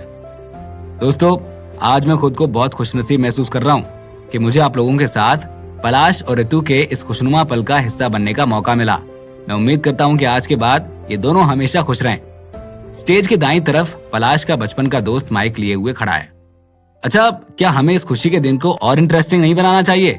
आज यहाँ पर इतने सारे स्टार्स हैं तो भाई धमाल तो होना ही चाहिए। पलाश के दोस्त की बात सुनकर वहां आए फिल्म स्टार और सिंगर्स मुंह छुपाने लगे, पर आम मेहमान बहुत खुश हो गए थे कि वो स्टार्स की लाइव परफॉर्मेंस देखेंगे। न्यू आर्टिस्ट मीडिया कंपनी के सारे वर्कर्स पीछे की तरफ बैठकर खाने और पीने के मजे ले रहे हैं। वो चुपचाप शादी को एंजॉय कर रहे हैं। तभी पलाश के दोस्त ने कहा, न्यू आर्टिस्ट मीडिया कंपनी जहां कहीं भी है, स्टेज के सामने आ जाए। आखिरकार आप सभी पलाश के सबसे ज्यादा साथ रहने वाले हैं, तो मैं चाहूंगा शुरुआत आपसे की जाए। हम थोड़ा डांस करेंगे और गाना गाएंगे। ये सुनकर पीछे की टेबल पर बैठे रोहित के हाथ से ड्रिंक का ग्लास छलक गया। हम और गाना? अरे यार, ये क्या बकवास है, हम कैसे गा सकते हैं? स्टाफ के सारे लोगों में हलचल मच गई। एक ने कहा, अरे यार कोई इसे चुप करवाओ, हम यहाँ दारू पीने और खाना खाने आए हैं। दूसरे ने कहा, भाई रोहित तुम इसे मना करो ना, मैंने तो कभी मेरे बर्थडे पर भी गाना नहीं गाया और ये तो स्टार से भरा माहौल है। रोहित ने कहा, मैं उन्हें कैसे रोक सकता हूँ यार, मेरी हालत देखो, मैं ठीक से खड़ा भी नहीं हो पा रहा हूँ, मैं कैसे रोकूं? मुझे नहीं लगता कि वो मेरे बोलने से मानेगा। तभी स्टाफ की एक लड़की बोलती है, मुझे लगता है हमें आगे चलना चाहिए, वरना सर नाराज होंगे। राहुल और मिली स्टाफ की तरफ देखकर मुस्कुरा रहे हैं। वो जानते हैं कि वो स्टाफ जो आज तक आर्टिस्ट को मैनेज कर रहा है, उन्हें जब आज परफॉर्म करना पड़ रहा है तो उन्हें कैसा लग रहा होगा। और रोहित की शक्ल देखकर राहुल लगभग हंस पड़ा। तो क्या कहते हो, हम दोनों चलें स्टेज पर अपने दोस्त को उसकी शादी का गिफ्ट देने के लिए? ये पहली बार होगा जब हम दोनों साथ में परफॉर्म करेंगे, और वो भी हमारे दोस्तों की शादी पर। पलाश की कंपनी के स्टाफ की खुसर फुसर अभी भी चालू है। तभी राहुल मिली का हाथ पकड़ते हुए पलाश के दोस्त की तरफ बढ़ रहा है। सब लोग हैरानी से उन्हें देखने लगते हैं। मेहमानों की दिलों की धड़कन बढ़ गई है, क्योंकि उन्हें समझ आ गया है कि आज राहुल और मिली साथ में परफॉर्म करने वाले हैं। अरे क्या नजारा है, ये दोनों पहली बार एक साथ गाना गाएंगे। एक गेस्ट ने कहा, मुझे लगता है राहुल गाना गाएगा और मिली डांस करेगी। दूसरे गेस्ट ने कहा, आज तो यहाँ बवाल होने वाला है, आखिरकार दो बड़े स्टार्स एक साथ स्टेज पर परफॉर्म करने वाले हैं। एक महिला गेस्ट ने कहा, अरे वाह, राहुल सर ने तो आज बचा ही लिया, वरना तो बहुत बेइज्जती हो जानी थी। रोहित कहता है। पलाश और ऋतु भी राहुल और मिली को देखने लगते हैं और मुस्कुराने लगते हैं। पलाश समझ गया है कि उसके दोस्त ने उसके लिए कुछ तो सरप्राइज प्लान किया है। क्या मिली और राहुल अच्छा गाना गा पाएंगे? क्या राहुल गाने के सहारे मिली से दिल की बात कह पाएगा? इस कहानी में क्या होगा आगे, जानने के लिए सुनते रहिए सुपरस्टार पापा, सिर्फ पॉकेट एफएम पर। ये होटल इंडिया का पहला 6 स्टार होटल है, इसीलिए मैनेजर ने भी होटल में सारी चीजें पहले से ही प्रिपेयर कर दी थी। साथ ही साथ उसने कुछ म्यूजिकल इंस्ट्रूमेंट्स और एक ऑर्केस्ट्रा भी अरेंज किया हुआ था। वो ऑर्केस्ट्रा अपनी परफॉर्मेंस दे ही रहा था कि तभी अचानक से राहुल स्टेज पर चढ़ता है और उन्हें रोक देता है। फिर वो धीरे से आगे जाकर उनके कानों में कुछ कहता है और वो सभी अपने अपने इंस्ट्रूमेंट्स वहीं छोड़कर नीचे उतर जाते हैं। राहुल सीधे जाकर पियानो के पास लगे स्टूल पर बैठ जाता है। फिर मिली भी स्टेज पर आ जाती है। स्टेज पर जाते ही वो माइक अपने हाथ में लेती है और कहती है, दोस्तों गुड इवनिंग। एक अलग ही आवाज सुनकर सब उस छोटे स्टेज की तरफ देखना शुरू करते हैं। यहाँ तक कि दूल्हा दुल्हन भी उस तरफ पहली बार ही देखते हैं। दोस्तों सबसे पहले तो हमारे दोस्तों के लिए तालियां बजा दीजिए जो अभी यहाँ पर गाने बजाकर हम सबको एंटरटेन कर रहे थे। तो दोस्तों आज हमारे दोस्त पलाश और ऋतु की शादी के मौके पर मैं और राहुल उन दोनों के लिए कुछ परफॉर्म करना चाहते हैं जो उनके लिए भी पूरी तरह से सरप्राइज है। मिली स्टेज से पलाश और ऋतु की तरफ देखती है और कहती है, तो दोस्तों ये गाना आपके नाम। सामने खड़े सभी लोग एकदम से एक्साइटेड हो जाते हैं क्योंकि इंडस्ट्री के दो सबसे टैलेंटेड लोग आज साथ में परफॉर्म करने वाले थे। राहुल और मिली ने एक दूसरे को देखा और एक अंडरस्टैंडिंग के साथ उन्होंने फिर अपना परफॉर्मेंस शुरू किया। पियानो की सुरीली और प्यारी आवाज जैसे ही लोगों के कानों में पहुंची वैसे ही शादी में मौजूद सभी लोग एकदम से शांत हो गए थे। पियानो की सुरीली धुन के साथ जैसे ही मिली ने अपने आवाज के सुर मिलाने शुरू किए पूरे समा में जादू सा छा गया। उन्होंने प्यार के बारे में गाना गाया। उस गाने के लिरिक्स काफी प्यारे थे। मिली और राहुल ने एक साथ सुर मिलाने शुरू किए। दोनों एक दूसरे की तरफ देखते गए और गाना गाते गए। उनका प्यार एक दूसरे के लिए उस गाने में इतना ज्यादा समझ में आ रहा था कि उस गाने की मिठास और भी दोगुनी हो गई थी। दोनों सिंगर्स एक बहुत बड़ा पॉप स्टार और दूसरी एंटरटेनमेंट इंडस्ट्री की एक बहुत बड़ी मूवी स्टार, दोनों ने ही पूरी शादी में एक समासा बांध दिया था। दोनों के सुर और ताल इतने अच्छे थे कि दोनों एक परफेक्ट मैच की तरह सामने नजर आ रहे थे। इन दोनों की धमाकेदार परफॉर्मेंस बस इन दोनों का प्यार दर्शा रही थी। राहुल और मिली ने सेम लिरिक्स कई बार रिपीट किए। शादी में आए सभी आर्टिस्ट ने भी उनके साथ गाना गाया और सबके चेहरे पर सिर्फ और सिर्फ खुशी और संतुष्टि थी। सब उनके गानों पर खूब झूमे और जैसे ही गाना खत्म हुआ सबने बहुत तालियां बजाई। शादी का ये माहौल रात के 2 बजे तक चला। फिर राहुल, मिली और उनके बाकी दोस्तों ने फर्स्ट नाइट के लिए उसी होटल में पलाश और ऋतु के लिए एक रूम सजवाया था। वहां पहुंचकर थोड़ी देर सब बैठे रहे। सबने वहां थोड़ी वाइन पी और फिर सब पलाश और ऋतु को वहां छोड़कर अपने अपने घर के लिए निकल गए थे। वाइन पीने की वजह से राहुल भी अच्छा खासा नशे में झूम रहा था। अच्छी बात यह थी कि मिली ने नहीं पी थी, इसीलिए सब खत्म होने के बाद मिली पलाश के बच्चों को घर तक लेकर आई। आज पलाश और ऋतु होटल में ही रुकने वाले थे, जहां पर बच्चों का रुकना तो बहुत ही मुश्किल था, इसीलिए मिली उन्हें अपने घर अपने साथ ले आई। वैसे भी मिली और राहुल ज्यादा दूर नहीं रहते हैं। बच्चे भी पलाश और ऋतु के साथ रहने के लिए कोई जिद नहीं कर रहे थे। घर पर पहुंचते ही राहुल नशे में सो गया था और वो ऐसी गहरी नींद में सोया कि सुबह तक उठा ही नहीं। सुबह लेट तक राहुल सोया पड़ा था, पर लिविंग रूम से आ रही आवाजों से वो अचानक सुबह 10 बजे उठा। अपना सिर रब करने के बाद राहुल ने सीधे बाथरूम में जाकर अपना चेहरा धोया और फिर वो बाहर आया तो उसने रोमिला को लिविंग रूम में खेलते हुए देखा और शिवांश को मिली की किचन में हेल्प करते हुए देखा। Good morning uncle Rahul. Rahul को आता देख रोमिला ने उसको ग्रीट किया। राहुल ने रोमिला को एक मुस्कान के साथ देखा और उसके पास जाकर कहा, रोमिला बेटा कैसी हो आप? मैं तो बहुत खुश हूँ अंकल, कल नई मम्मी और पापा की शादी जो हुई है। रोमिला के नैन नक्श काफी सुंदर और जेंटल हैं। ये सुनने के बाद राहुल काफी इंटरेस्टेड हो गया था, तो उसने पूछा, रोमिला क्या तुम अपनी नई मम्मी को पसंद कर रही हो? तो रोमिला ने अपना सिर हिलाया और बोला, रितु मम्मी मुझे कंपनी में भी ले जाती हैं और वहां पर सब मुझसे बड़े ही प्यार से मिलते हैं और साथ ही साथ वो मुझे पॉकेट मनी भी देते हैं। राहुल ये सुनकर एकदम खुश हो जाता है। रोमिला आगे बोलती है, राहुल अंकल मैंने देखा है कि रितु मम्मी बहुत ज्यादा हार्ड वर्किंग इंसान है, इसीलिए मैं रितु मम्मी की बात सुनूंगी और कोशिश करूंगी कि मैं उनको कभी गुस्सा ना दिलाऊं। रोमिला अभी भी बहुत छोटी है, उसका अभी ये समझ पाना कि क्या उसे अच्छा लगता है और क्या नहीं वो थोड़ा मुश्किल है, पर उसे ये जरूर समझ में आता है कि उसको अपने मम्मी और पापा दोनों की बात सुननी है। बहुत अच्छे। राहुल ने रोमिला का सिर छुआ और प्यार से उसे देखा। रोमिला ने राहुल के सिर पर हाथ लगाते ही बहुत ही प्यार से कहा, राहुल अंकल सोना कब तक लौटेगी पुणे? मैंने सोना को बहुत लंबे टाइम से नहीं देखा है और मैं उसको काफी मिस कर रही हूँ।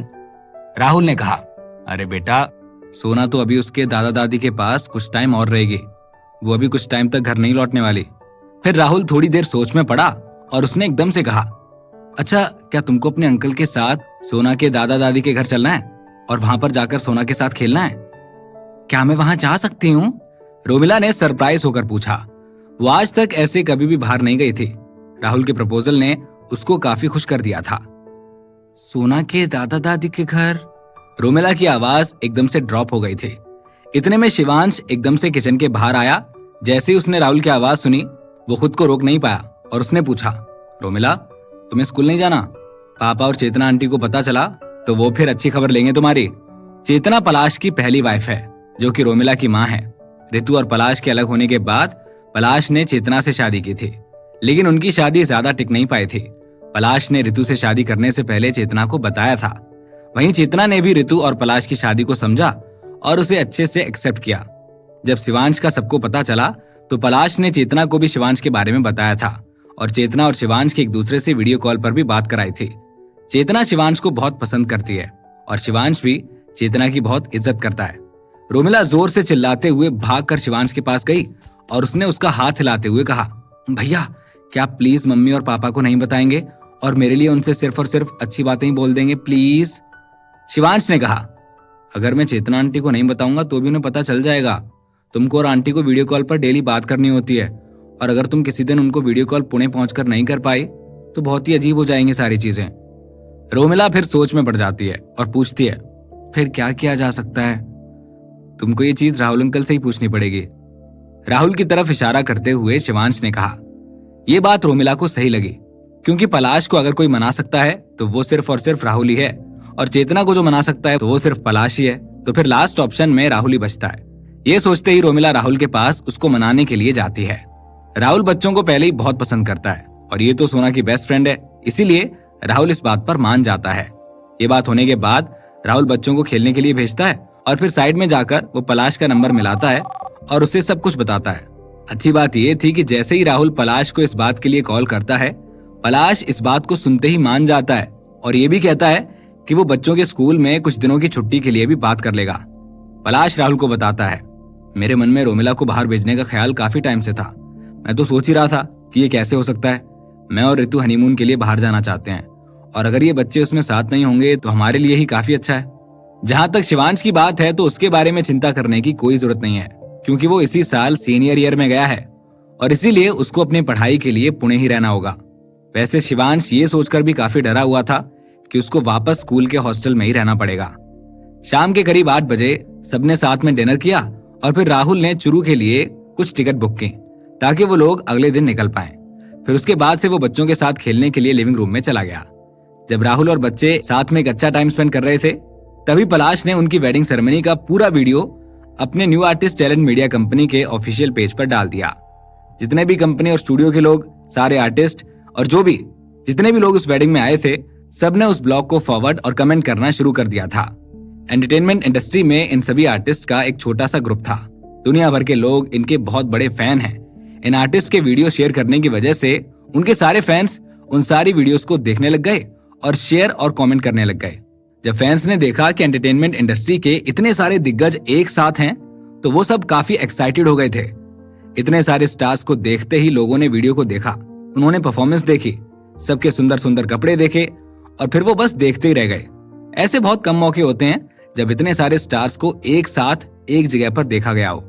3 घंटे में ही पलाश और रितु की शादी का वीडियो पूरे इंटरनेट पर फैल गया और सबसे बड़ा हॉट टॉपिक बन गया था। पांडा म्यूजिक पर 3 सबसे बड़े टॉपिक में से एक इन दोनों की शादी थी।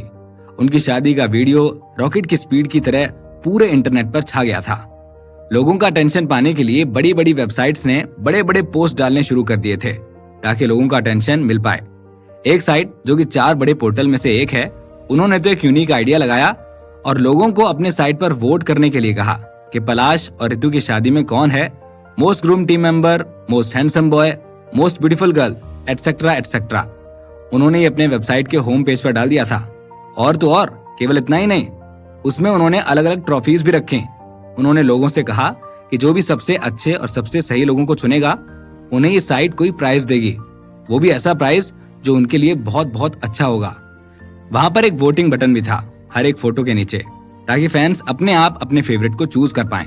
ये जितने भी ऑप्शंस हैं, ये सारे के सारे एंटरटेनमेंट इंडस्ट्री के दिग्गज कलाकार थे और सबके बहुत ही तगड़े फैन बेस हैं। ये बहुत ही अच्छी बात हो गई थी कि अनगिनत फैंस उस पेज पर आए और उन्होंने अपने फेवरेट को वोट किया। इस एक्टिविटी से इन सभी लोगों की पॉपुलैरिटी और बढ़ गई थी। इस एक्टिविटी पेज के कमेंट एरिया में भी फैंस के बीच में एक बैटल शुरू हो गया था। सारे फैंस अपने अपने फेवरेट स्टार के बारे में अच्छा और दूसरों के स्टार के बारे में बुरा बोलना शुरू कर चुके थे। हालांकि ये एक बहुत ही सिंपल वोटिंग एक्टिविटी थी, पर जैसे जैसे ही वोटिंग चैनल खुला वैसे वैसे ही 1 घंटे में उसे लोगों ने मिलियन हिट्स दे दिए थे और ये नंबर बढ़ता ही जा रहा था। और वहीं साथ में इस एक्टिविटी पेज का कमेंट एरिया फैंस का एक बैटल ग्राउंड भी बन चुका था। इस एक्टिविटी पेज ने बाकी सारे पेजेस को खा लिया था। सारे फैंस ज्यादातर उस पेज पर एक्टिव थे और अगली सुबह तक मोस्ट हैंडसम मैन और ब्यूटीफुल गर्ल और अलग अलग कैटेगरी का सिलेक्शन चलता रहा था। क्या राहुल बच्चों को अच्छे से पुणे से ले जा पाएगा? क्या वायरल पोस्ट लाएगा पलाश की जिंदगी में बदलाव? क्या फैंस की वर्चुअल लड़ाई खत्म होगी? इस कहानी में आगे क्या होगा, जानने के लिए सुनते रहिए सुपरस्टार पापा, सिर्फ पॉकेट एफएम पर। राहुल के बारे में इंटरनेट पर चाहे जितनी भी अफवाहें फैलाई जाएं, राहुल कुछ रिएक्ट नहीं करता है। लेकिन जब बात राहुल के परिवार को लेकर रहती है तो राहुल चुप भी नहीं बैठता है। कुछ दिन पहले की बात है जब राहुल और मिली का खास रिश्ता सबके सामने आ गया था और कामाक्षी तस्वीरें सबके सामने ले आई थी। तब राहुल ने एक ही झटके में सारे ट्रोल को खत्म कर दिया था। राहुल का तरीका काफी सही है। उसके जीवन का सिर्फ एक ही रूल है, अगर आप मेरे साथ अच्छे से रहेंगे तो मैं भी अच्छे से रहूंगा, पर जहां किसी ने उंगली की तो फिर समझ लेना। अगले दिन सुबह 8 बजे के करीब राहुल मिली और रोमिला को अपने साथ लेकर पुणे से वापस चुरू के लिए निकल जाता है। वो लगभग 11 बजे तक चुरू एयरपोर्ट पहुंच गए। 2 दिन के बिजी शेड्यूल के बाद राहुल एयरपोर्ट से सीधे घर जाना चाहता है कि तभी पापा मम्मा। जैसे ही वो दोनों अराइवल के दरवाजे के पास पहुंचते हैं, पीछे से एक बच्ची की आवाज आती है। राहुल और मिली पीछे मुड़कर देखते हैं। पीछे राहुल की माँ सुमित्रा एक हाथ में बैग और दूसरे हाथ में एक छोटी सी बच्ची को पकड़े रहती है, जिसने गुलाबी रंग का फ्रॉक पहना हुआ था। ये सोना के अलावा और कौन ही हो सकता है? सोना, इधर आओ। मिली अपने घुटनों पर बैठकर अपनी बाहें फैलाकर सोना को अपनी ओर बुलाती है। सोना अपनी दादी सुमित्रा के हाथों से अपना हाथ छुड़ाती है और दौड़कर मिली की बाहों में जाकर लिपट जाती है। मम्मा। सोना बहुत ही धीमी आवाज में मिली को पुकारती है। मिली को देखकर उसका चेहरा खुशी से चमक रहा था। राहुल अपनी माँ और अपनी बेटी को मुस्कुराते हुए देखता है और फिर सुमित्रा की तरफ मुड़कर कहता है, मम्मी क्या बात है, आप यहाँ? आप तो इस टाइम पर घर के लंच के काम में बिजी रहती हैं, फिर आप यहाँ कैसे? तुम्हें लेने के लिए बेटा, सुमित्रा ने सिर हिलाते हुए कहा। आज मैंने सोना के साथ रहने का प्लान किया था, इसीलिए मैं इसे स्कूल में देखने गई थी। ये कहते हुए सुमित्रा ने रोमिला को देखा जो राहुल के पीछे पीछे आ रही थी और कहा, राहुल ये प्यारी बच्ची कौन है? राहुल ने तुरंत जवाब दिया, ये रोमिला है, ये पलाश की बेटी है। अभी अभी पलाश की शादी हुई है ना, इसीलिए उसकी बेटी को मैं अपने साथ ले आया हूँ। रोमिला बेटा, दादी से मिलो। नमस्ते दादी। रोमिला ने सुमित्रा को नमस्ते कहा। जब राहुल चुरू वापस आया था तो उसने अपने परिवार को वो सारी चीजें बता दी थी जो उसने उनकी गैर मौजूदगी में एक्सपीरियंस की थी। तो उसने पलाश के बारे में भी बहुत सारी चीजें बता रखी थी। राहुल के माता पिता पलाश के बहुत ही शुक्रगुजार हैं। चाहे राहुल कितना भी टैलेंटेड हो, पर बिना पलाश की हेल्प के राहुल कभी भी एंटरटेनमेंट इंडस्ट्री में इतनी बड़ी उपलब्धि नहीं पा सकता था। इसीलिए सुमित्रा ने जैसे ही सुना कि वो बच्ची पलाश की बेटी है तो उन्होंने तुरंत उसे प्यार से गले लगा लिया। कितनी प्यारी बच्ची है ये। सुमित्रा ने ये कहते हुए रोमिला के गाल छुए और कहा, चलो दादी के साथ घर चलो, दादी के पास आपके लिए कुछ सरप्राइज है। रोमिला। मिली की गोद में बैठी सोना ने बहुत देर के बाद कुछ कहा। जब सोना ने रोमिला को देखा तो वो मिली की गोद से तुरंत उतर गई। सोना। पहले तो रोमिला को ऐसा लगा था कि सोना ने उसे इग्नोर किया था, पर अब जब सोना ने उसे आवाज लगाई तब उसे जाकर थोड़ा अच्छा महसूस हुआ। वो दौड़कर सोना के पास गई और सोना को गले लगा लिया। सोना, मैंने तुम्हें बहुत याद किया, तुम बहुत दिनों से स्कूल नहीं आई हो। एक्साइटेड होते हुए रोमिला ने सोना से कहा। फिर उसने सोना से शिकायत भी की, और हाँ सोना, तुम महीनों से हमारे साथ खेली भी नहीं हो। सोना ने रोमिला को बहुत ही उदास नजरों से देखते हुए कहा, मैं अपने दादू के घर पर हूँ ना, मैं अगर चाहूँ भी तो भी वहां पर नहीं आ सकती हूँ। रोमिला दीदी, सच कहूँ तो मैंने भी आपको बहुत मिस किया, पर यह सब कुछ पापा की वजह से हुआ है। पापा मुझे वापस नहीं जाने देते। अगर इसमें किसी की भी गलती है तो वो पापा की है, मेरी नहीं। वैसे एक तरह से तो सोना की बात सही भी थी। मिली और सुमित्रा सोना की बात सुनकर हंसने लगे। रोमिला और सोना ने राहुल को गुस्से से देखा। सोना के चेहरे के एक्सप्रेशन ऐसे बने हुए थे कि जैसे मानो वो ये कहना चाह रही हो कि मैं अपने पापा के हाथों मजबूर हूँ। अब आप ही बताओ मैं क्या कर सकती हूँ? राहुल ने हामी भरते हुए कहा, हाँ सोना सही कह रही है, ये सब कुछ मेरी गलती है। अगर मेरा काम यहाँ चुरू में नहीं होता तो सोना वहां वापस आ पाती और तुम दोनों साथ में खेल पाते। अंकल आप कितने बुरे हैं। रोमिला ने राहुल को देखकर मुंह बनाया। अब राहुल भी क्या ही कर सकता था, तो वो चुपचाप खड़ा रहा। एयरपोर्ट से घर जाते हुए राहुल ने अपनी फैमिली के साथ ही बाहर लंच किया और फिर उन सबको घर छोड़कर बिना आराम किए हुए अपने शो की शूटिंग के सेट पर वापस चला गया। राहुल को सेट पर वापस देखकर शौनक ने उसका वेलकम करते हुए कहा, अरे राहुल सर, अच्छा हुआ आप वापस आ गए। वैसे मैंने देखा कि इन दिनों आप काफी चर्चा में हैं। राहुल ने उसकी पीठ ठोंकते हुए कहा, कहाँ चर्चा में हूँ? शौनक ने मुस्कुराते हुए कहा, मिस्टर पलाश ने अपनी शादी की वीडियो इंटरनेट पर डाली है। एक साइट ने स्पेशली एक कैंपेन चलाया था जिसमें सबसे खूबसूरत कपल को चुना था और कल ये वीडियो इंटरनेट पर चारों तरफ फैल गया है। राहुल ने स्टूडियो में अंदर जाते हुए कहा, चलो वो तो मैं इंटरनेट पर जाकर देख लूंगा, बस ये बताओ कि 2 दिन से शूटिंग कैसी चल रही है, सब कुछ सही है ना? फिर शौनक ने आगे कहा, ज्यादा कुछ तो नहीं हुआ है, बस संकल्प सर का शूट हुआ है। वैसे मैंने सब कुछ ध्यान में रखकर ही शूट किया है, लेकिन अगर आप एक बार और चेक कर लेते तो अच्छा होता। अच्छा है। ये कहकर राहुल डायरेक्टर स्टूडियो रूम में चला गया और वहां मौजूद बाकी स्टाफ को हेलो कहा। शूटिंग अभी भी चल रही है। आज का जो शूट है वो कविता बहल और नदीम के बीच का म्यूजिक क्लिप है। नदीम, क्या तुम ये बच्चा पकड़ोगे? उसने पूछा। अरे बच्चों को पकड़ना बहुत आसान होता है, जैसे एक खिलौने की गुड़िया को पकड़ना। ऐसा कहते वक्त नदीम ने बच्चे को गोद में लेकर लोरी भी सुनाई। चंदा मामा दूर हैं। कविता ने भी उसकी लोरी सुनी और उसे बहुत अच्छा महसूस हुआ। वो सुनकर थोड़ी देर के लिए हैरान हो गई। वो नदीम की पीठ को थपथपाते हुए कुछ कहने ही वाली थी कि तभी वेट, राहुल ने बिना हिचकिचाहट के कहा, रुको। डायरेक्टर राहुल, आप वापस आ गए? राहुल की आवाज सुनते ही 2 लोग जो शूटिंग में पूरी तरीके से घुसे हुए थे वो तुरंत पीछे मुड़कर राहुल को देखने लगे। राहुल अपने हाथ में स्क्रिप्ट लिए उनके पास जाता है और कहता है, कविता तुम्हारे एक्सप्रेशन अभी उतने अच्छे नहीं हैं। जब वो अपने बच्चों को लोरी सुनाएगा तो तुम्हारा एक्सप्रेशन बहुत ही बढ़ चढ़कर सामने आना चाहिए, करके दिखाओ। कविता वैसे ही करने लगती है। ये देखकर राहुल कहता है, हाँ बिल्कुल ऐसा ही। और तुम लोरी गाते हुए उतना एंजॉय नहीं कर रहे हो। तुम्हारी आवाज में वो खनक होनी चाहिए, जितना हो सके धुन में गाओ। राहुल आते ही काम पर लग जाता है और अपने काम में मशगूल हो जाता है। रात के लगभग 8 बजे राहुल कहता है, पैकअप। शूट खत्म करते ही जब राहुल अपने घर पर फैमिली के साथ डिनर करने के लिए निकल ही रहा होता है कि तभी संकल्प आकर उसे रोक लेता है। अरे यार राहुल, 2 दिन से तुम नजर नहीं आए, मैंने तुम्हें बहुत मिस किया। प्लीज आज जल्दी घर मत जाओ, आज मैं तुम्हें अपने रूम पर डिनर के लिए इनवाइट करता हूँ। इस शो की शूटिंग शुरू हुए काफी दिन हो चुके थे, लेकिन आज पहली बार ऐसा था कि संकल्प ने राहुल, शौनक और बाकी एक्टर्स को अपनी ओर से दावत पर बुलाया था और उसने उन्हें दावत पर भी अपने ही रूम पर बुलाया था। सभी लोग होटल के वीआईपी लाउंज में खाना खा रहे होते हैं। नदीम ने खाने को चबाते हुए कहा, मैं जानता हूँ कि तुम इतने दयालु तो हो नहीं, मैं जानता हूँ कि तुम सिर्फ हमें यहाँ खाने के लिए तो लेकर नहीं आए हो। संकल्प ने नदीम को घूरते हुए देखा और कहा, चुप रहो, खाने से तो बाज नहीं आ रहे हो तुम वो वाली रेसिपी क्यों नहीं ट्राई करते? नदीम ने गुस्से में कहा, हे तुम पहले खुद को क्यों नहीं देखते हो? तुम जो खाते हो सब पचा लेते हो। तुम एक बार अपनी बॉडी का शेप तो देखो, तुम्हारे पास तो अच्छा शेप है ना? संकल्प ने मजाक में कहा।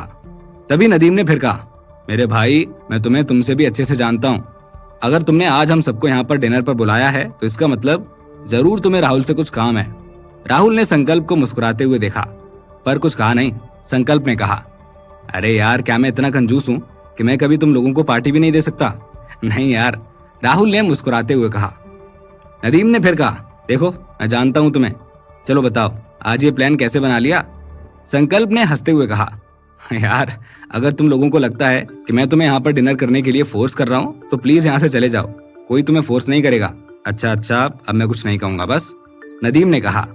तभी उस कमरे में अचानक से एक रिंगटोन बजती है जिसमें चांद मेरा यार का फीमेल वर्जन बज रहा था। जिस तरह राहुल के फोन में मिली की आवाज में ये गाना सेट था, उसी तरह मिली के फोन में भी राहुल की आवाज में ये गाना सेट था। राहुल वहां से उठकर उस फोन को उठाना चाहता है। माफ करें, मुझे ये कॉल लेना पड़ेगा। राहुल ने फोन उठाया तो वहां मौजूद सभी लोग चुप हो गए। हेलो। फोन पर राहुल के स्टूडियो से सचिन का कॉल था। हाँ सचिन बोलो, अभी इस टाइम कैसे कॉल किया? यार तुम्हें कुछ बताना था बिजनेस के बारे में, तुम अगर बिजी हो तो मैं बाद में करता हूँ। अरे नहीं बोलो ना, राहुल उसे बोलने के लिए कहता है। अच्छा तो सुनो, मेरे पास बहुत सारी कंपनी के कॉल आ रहे हैं, वो तुम्हारे नए शो को एडवर्टाइज करना चाहती हैं। तुम बताओ क्या करना चाहिए मुझे? उनसे बात करूं? राहुल थोड़ी देर के लिए हैरान हो गया था। दरअसल राहुल अपने पहले शो के लिए बड़ी बड़ी कंपनियों का एडवर्टीजमेंट नहीं लेना चाहता था।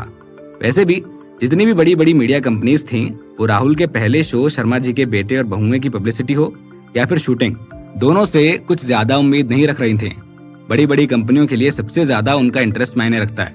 पहले ये बड़ी बड़ी कंपनियां किसी फिल्म या टीवी शो में अपने एडवर्टीजमेंट को डाल दिया करती थी, या फिर किसी गाने की स्टार्टिंग में या फिर लास्ट में वो अपने प्रोडक्ट को डाल दिया करती थी। लेकिन अगर कोई फिल्म या टीवी शो ज्यादा नहीं चलता था तो इस वजह से वो एडवर्टीजमेंट भी ज्यादा नहीं चल पाता था। इसी वजह से जब राहुल ने अपने पहले शो की शूटिंग स्टार्ट की थी तब किसी भी कंपनी ने एडवर्टीजमेंट के लिए राहुल को कांटेक्ट नहीं किया था। तो आखिर वो लोग उस एडवर्टीजमेंट के लिए अब क्यों कॉल कर रहे थे? कहीं वो पलाश और ऋतु की शादी के वायरल वीडियो की वजह से तो नहीं है? देखो, मैं शो के सिर्फ ओपनिंग और क्लोजिंग सीन्स में ही एडवर्टीजमेंट करना चाहता हूँ। सचिन ने कहा, यार शायद तुमको नहीं पता, आजकल फिल्मों में और टीवी शोज में यही बहुत होता है और कमर्शियल कंपनीज इसके लिए पे भी करती हैं। दरअसल फिल्म और टीवी की कंपनी बस अपने प्रोडक्ट को किसी भी सीन में उसे करके एडवर्टीजमेंट करवाती हैं। क्या वो प्रोडक्ट मुझे मेरे सीन में यूज करना होगा? राहुल ने हैरान होते हुए पूछा। हाँ और नहीं तो क्या। जैसे फर्ज करो कि तुम्हारे शो में तुम्हारा कोई कैरेक्टर टीवी देख रहा है, ठीक है? तो हम किसी टीवी कंपनी से बात करके उसका प्रोडक्ट उसमें प्लेस करके उनसे पैसा ले सकते हैं। सचिन ने कहा। उसकी बातें सुनकर राहुल के दिमाग में पैसा कमाने का एक नया आइडिया उपज रहा था। राहुल की आंखें चमक उठी। फिर उसने कहा, अच्छा तो ये बताओ, एडवर्टाइजिंग के लिए कितनी कमर्शियल कंपनीज ने तुमको कांटेक्ट किया है?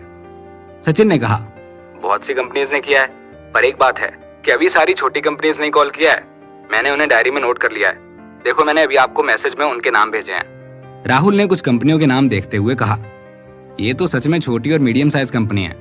राहुल ने हंसते हुए कहा, ये कितने पैसे दे सकती हैं? सचिन ने आगे कहा, इनमें से कुछ कंपनियां तो 2 से 3 लाख देने को कह रही हैं और कुछ सिर्फ 1 लाख तक की बात कर रहे हैं। मुझे इस बारे में कोई आइडिया नहीं है, इसीलिए मैंने सोचा कि तुमसे बात करनी चाहिए। अब तुम ही कुछ डिसाइड कर सकते हो।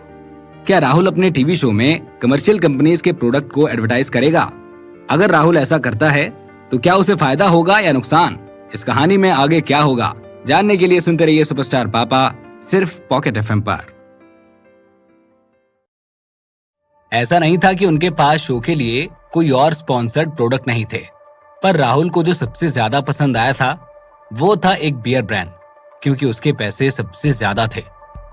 वो हमें एक एपिसोड के लिए 5 लाख देने को तैयार हैं, तो क्या हमें हाँ नहीं कहना चाहिए? राहुल ने कहा। फिगर्स को सुनने के बाद उस रूम में मौजूद सभी लोग हैरान हो गए थे। क्या बात कर रहे हो, सच में? नदीम को बहुत ही अच्छा महसूस हुआ। नदीम अभी भी एक कॉलेज स्टूडेंट है। 5 लाख तो क्या, उसने तो एक साथ 50,000 भी कभी नहीं देखे हैं। नदीम, राहुल प्रोडक्ट के लिए कॉन्फिडेंट हो या ना हो, पर वो अपनी कहानी के लिए जरूर कॉन्फिडेंट है। सचिन ने नदीम को फोन के दूसरी तरफ से जवाब दिया और फिर उसने राहुल को बोला, क्यों, मैं सही कह रहा हूं ना राहुल? हाँ हाँ, कहानी ही तो सब कुछ है। सचिन ने सही कहा। राहुल हंसने लगा। संकल्प की आंखें चमकी। वो कुछ सोच रहा है और सोचते हुए उसने कहा, राहुल, तो तुम ये कहना चाह रहे हो कि हमें रोज हमारे शो में बियर की ब्रांडिंग करनी होगी? क्या हम उसे पूरे शो में दिखाने वाले हैं? और नहीं तो क्या, तभी तो वो ब्रांड हमें अच्छा पैसा देगा। नदीम ने कहा। मैं राहुल से पूछ रहा हूँ, संकल्प ने थोड़ा चिढ़ते हुए कहा। नदीम चुप होकर राहुल को देखने लगा। नहीं, मुझे नहीं लगता हमें बार बार इसको दिखाने की जरूरत है। हम कॉन्ट्रैक्ट में सारी बातें पहले से ही क्लियर कर लेंगे, राहुल ने कहा। तभी सचिन बोला, और अगर हम ऐसा करें कि बार का एक शॉट लिया जाए जिसमें हर एक इंसान के हाथ में सेम बियर हो, उसके ट्रेडमार्क के साथ, तो ऐसे में बियर कंपनी को अच्छा खासा पब्लिक एक्सप्लोजन मिलेगा। राहुल ने अपना सिर हिलाया और कहा, नहीं, केवल बार में ही नहीं, हमें अलग अलग जगह इनकी ब्रांडिंग दिखानी होगी। इस तरह का एडवर्टाइजिंग प्लेसमेंट कभी भी इंडियन फिल्म और टीवी ड्रामा में नहीं हुआ था। असिस्टेंट डायरेक्टर शौनक को यह बात पहले से ही जच चुकी थी। वो बोला, नाइस, गुड आइडिया, हम ऐसे यूज कर सकते हैं ब्रांड को, वेरी गुड। मुझे नहीं लगता कि हमें फैमिली ड्रामा में बियर की पब्लिसिटी करनी चाहिए। 1-2 सीन की बात ठीक है, पर पूरे शो में बार बार ये लोगों पर एक गलत इंप्रेशन होगा, संकल्प ने कहा। राहुल ने एक मुस्कान के साथ कहा, भाई संकल्प, तुम छोड़ो इन सब बातों को, ये सब हम प्रोड्यूसर लोग संभाल लेंगे, तुम बस अपनी एक्टिंग पर ध्यान दो। राहुल का एटीट्यूड देखने के बाद संकल्प को समझ में आ गया था कि कुछ भी चीज नहीं बदलेगी, इसीलिए उसने उस बारे में सोचना बंद कर दिया था। नहीं नहीं, मुझे कोई तकलीफ नहीं है, अगर तुम ऐसा चाहते हो तो फिर मैं क्या ही बोलूंगा, संकल्प ने कहा। वैसे भी पूरी दुनिया भर में जब से फिल्म और टेलीविजन ड्रामा शुरू हुआ है, उसमें केवल ड्रामा ही नहीं रहा है, इस तरह के एडवर्टाइज करने के तरीके भी हैं जिन्होंने प्रोड्यूसर्स को अच्छा फायदा पहुंचाया है। पर फिर भी ये सवाल उठता है कि भरोसा कैसे किया जाए। अगर शो चला ही नहीं तो क्या फिर भी वो हमारे साथ जुड़ेंगे? नदीम ने कहा। ये सब बात सचिन ही डील करेगा, और याद रखना हमारा शो सुपरहिट होगा, राहुल ने कहा। संकल्प ने कहा, अच्छा चलो अब सब खाने पर ध्यान देते हैं। अगले दिन लव स्टूडियो ने एक ऑफिशियल स्टेटमेंट और एक वीडियो पोस्ट की, जिसमें उन्होंने कहा, हमारे आने वाले शो की तैयारियों के चलते हमारे प्रोडक्शन हाउस ने एडवर्टाइजिंग के पुराने तरीके को हटाने का फैसला लिया है, जहां पर केवल शुरुआत और एंड में किसी चीज का ऐड दिखाया जाता है। लेकिन अब हम लोग इस शो के जरिए से एक नया एडवर्टाइजिंग तरीका ला रहे हैं, जिसमें प्रोडक्ट को शो में थ्रू आउट दिखाया जाएगा। तो अगर आप अपने प्रोडक्ट प्लेसमेंट में इंटरेस्टेड हैं तो हमारे ऑफिस में कांटेक्ट करें। जितनी भी फेमस फिल्म और टेलीविजन की प्रोडक्शन कंपनीज और एंटरटेनमेंट इंडस्ट्री की कमर्शियल कंपनीज थी, सब की सब अलर्ट हो चुकी थी। सब इसी सोच में पड़ गए थे कि आखिर एडवर्टाइजिंग का ये नया तरीका क्या हो सकता है। शो के शुरुआत और अंत में कमर्शियल को ना दिखाकर और कौन सा तरीका निकाला होगा। इस पोस्ट को वीवो पर डालते ही अनगिनत लोगों ने राहुल के स्टूडियो में बात करने के लिए अप्रोच करना शुरू कर दिया था। सामने से अप्रोच होने की वजह से राहुल और बाकी लोगों को चूज करना आसान हो गया, और उन्होंने 3 कंपनीज और प्रोडक्ट्स का ऐड करने का फैसला लिया। पहली तो थी वही बियर कंपनी, जिसका बजट सबसे ज्यादा था। दूसरी थी cleanser and hand wash company, उसका एडवर्टाइजिंग कॉन्सेप्ट भी अच्छा था। और जो तीसरी कंपनी थी वो एक प्रीमियम कंपनी थी, उसका मेन प्रोडक्ट जो था वो मेंस एंड विमेन्स के फैशनेबल क्लोथ्स थे, जो कि एक प्रीमियम क्लोथिंग स्टोर से आ रहे थे। और साथ ही साथ वो ही सारे एक्टर्स को शूटिंग के टाइम के लिए कॉस्ट्यूम प्रोवाइड करने वाले थे, और उनको एक डिजाइनर भी देने वाले हैं, ताकि वो शो के फिल्मिंग पीरियड में सबकी स्टाइलिंग कर पाए। फाइनल अप्रूवल के बाद राहुल ने केवल इन्हीं 3 कंपनीज के साथ डील फाइनल की। इससे पता चल रहा था कि राहुल कितना फेमस है, और वो सिर्फ एक पोस्ट से इतने सारे एडवर्टाइजमेंट कंपनीज को लेकर आ पाया। और इन 20 दिनों में शो की शूटिंग भी ज्यादा अच्छे से चल पड़ी, काम तेजी से होने लगा था। संकल्प और मिली की एक्टिंग स्किल्स लाजवाब थी, क्योंकि वो लोग ड्रामा में बहुत सालों से काम कर रहे थे, इसीलिए उनके एक्सप्रेशंस, एक्शन स्किल्स और सब कुछ बहुत ही अच्छा है। बाकी भी जो एक्टर्स हैं वो भी एंटरटेनमेंट इंडस्ट्री में काफी सालों से काम कर रहे हैं। हालांकि वो लोग सपोर्टिंग एक्टर्स हैं, पर उनका भी एक्सपीरियंस काफी अच्छा है, और उन्होंने भी अपने रोल्स काफी अच्छे से निभाए हैं।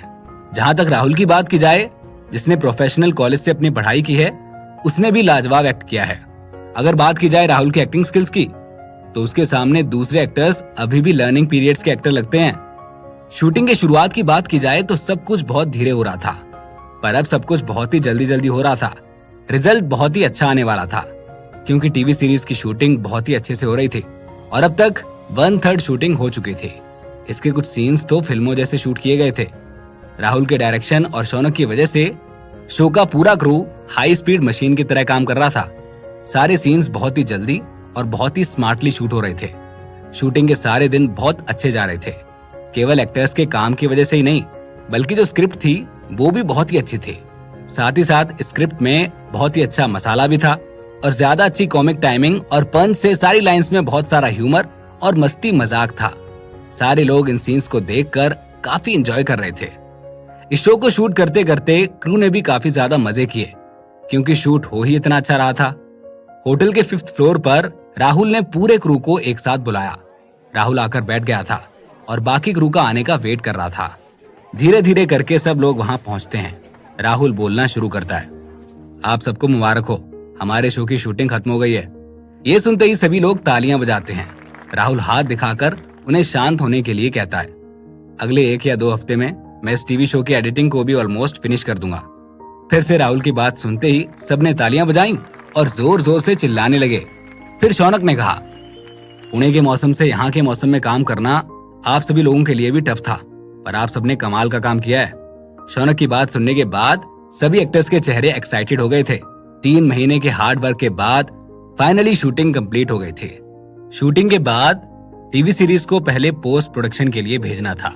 सारे एक्टर्स फ्री हो चुके थे और काफी खुश थे। पिछले कुछ महीनों में आप सभी ने, एक एक इंसान ने बहुत मेहनत की है। सब कुछ बहुत ही अच्छे से मैनेज हुआ। राहुल ने बाकी सारे आर्टिस्ट की तारीफ की। वहां मौजूद जितने भी आर्टिस्ट थे उन्होंने बस राहुल के द्वारा की गई तारीफों पर ध्यान दिया। राहुल के मुंह से तारीफ सुनना बहुत ही मुश्किल काम है, और अगर राहुल तारीफ करता था तो लोगों को अच्छा लगता था। संकल्प ने राहुल से कहा, राहुल, मैं तुमको तुम्हारी मेहनत के लिए बहुत ही ज्यादा थैंक यू बोलना चाहता हूँ। संकल्प की ये बात सुनते ही सब राहुल के लिए तालियां बजाने लगते हैं। संकल्प ने एंटरटेनमेंट इंडस्ट्री में काफी सालों से बड़े प्रोडक्शन हाउस से लेकर छोटे प्रोडक्शन हाउस तक सबके लिए काम किया है। लीडिंग रोल से सपोर्टिंग रोल्स और साथ ही साथ गेस्ट रोल्स भी किए हैं। उसकी तारीफ मतलब राहुल ने सच में अच्छा काम किया है।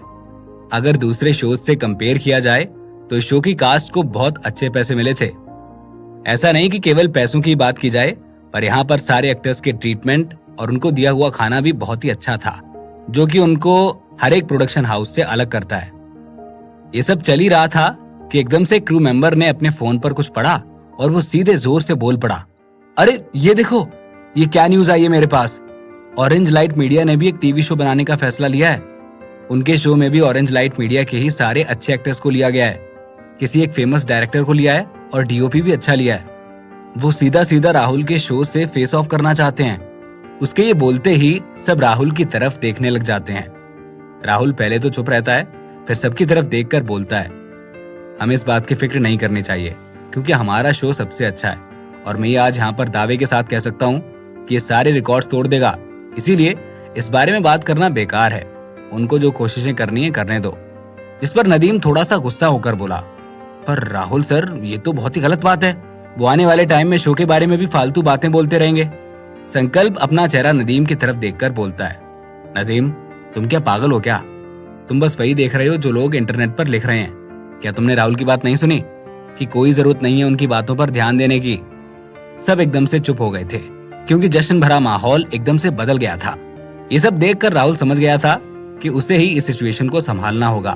इसीलिए वो बोलता है, नदीम बोल तो सही रहा है, लेकिन इंटरनेट पर जो सिर्फ बुरी चीज है हम उस पर ध्यान क्यों दें, और बल्कि उस पर ध्यान क्यों ना दें जो हमारे लिए अच्छा है। मुझे देखो, क्या तुम लोगों ने मुझे यहाँ शूटिंग में इतने टाइम से अपने फोन के साथ ऐसे टाइम पास करते हुए देखा है? राहुल ने कहा।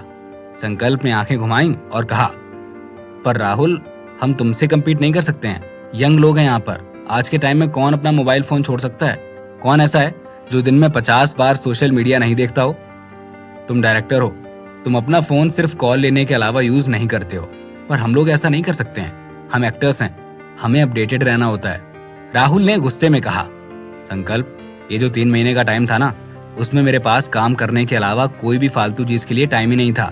मैं बस काम करता था और सीधे घर जाता था। मेरे पास फोन चलाने का भी टाइम नहीं था। मैं काम में इतना डूबा रहता था। और तुम कुछ भी कहो, पर सही तो यही है, तुम्हें भी अपना फोन छोड़ देना चाहिए था। संकल्प ये सब सुनकर एकदम से चुप हो जाता है, फिर धीरे से बोलता है, तुम सही कह रहे हो राहुल। तुम देखना, ये शो बहुत चलेगा, पोस्ट प्रोडक्शन से लेकर पब्लिसिटी तक। मुझे लगता है कि जनवरी नेक्स्ट ईयर तक ये सब कुछ हो जाएगा। फिर देखना, रिलीज होते ही धूम। वैसे तुमने इसे कौन से चैनल पर रिलीज करने का सोचा है? संकल्प का सवाल सुनने के बाद टेबल पर बैठे सभी लोग राहुल की तरफ क्यूरियोसिटी से देखने लगे। मैं फिलहाल आप लोगों को बस इतना बता सकता हूँ कि अगर कोई चैनल अच्छा ऑफर देगा तो ही मैं इसे चैनल पर रिलीज करूंगा, नहीं तो मेरा एक और आइडिया है, और हो सकता है कि आप लोगों को इस मामले में एक ऐसा सरप्राइज मिले जो आपने सोचा भी नहीं होगा, और हो सकता है कि हम सब इतिहास रच दें। अरे वाह, तो तुम्हारा मतलब है कि हम सब लोग जो यहाँ पर बैठे हैं वो इतिहास के पन्नों में दर्ज हो जाएंगे? संकल्प ने मजाक में पूछा। राहुल ने अपना हाथ हिलाया और हंसते हुए कहा, फिलहाल वेट करो जब तक शो पूरा ना हो जाए। क्या राहुल की स्ट्रेटेजी सेट है? क्या राहुल शो को लेकर ओवर कॉन्फिडेंट है? क्या सीरीज अच्छी निकल के आएगी? इस कहानी में क्या होगा आगे, जानने के लिए सुनते रहिए सुपरस्टार पापा, सिर्फ पॉकेट एफएम पर।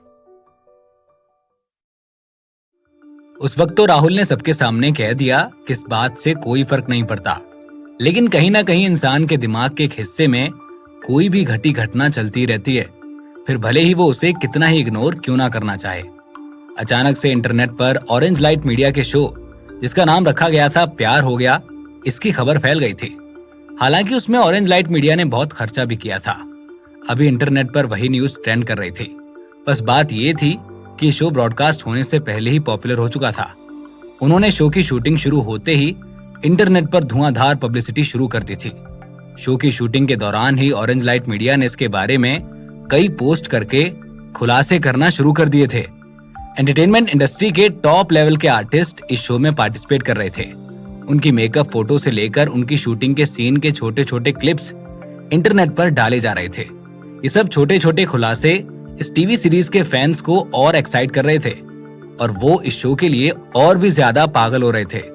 आखिरकार ये एंटरटेनमेंट इंडस्ट्री का एक सबसे टॉप मीडिया ग्रुप है, इसीलिए वो पैसा खर्च करके इसका प्रमोशन काफी बढ़ चढ़कर कर रहे थे।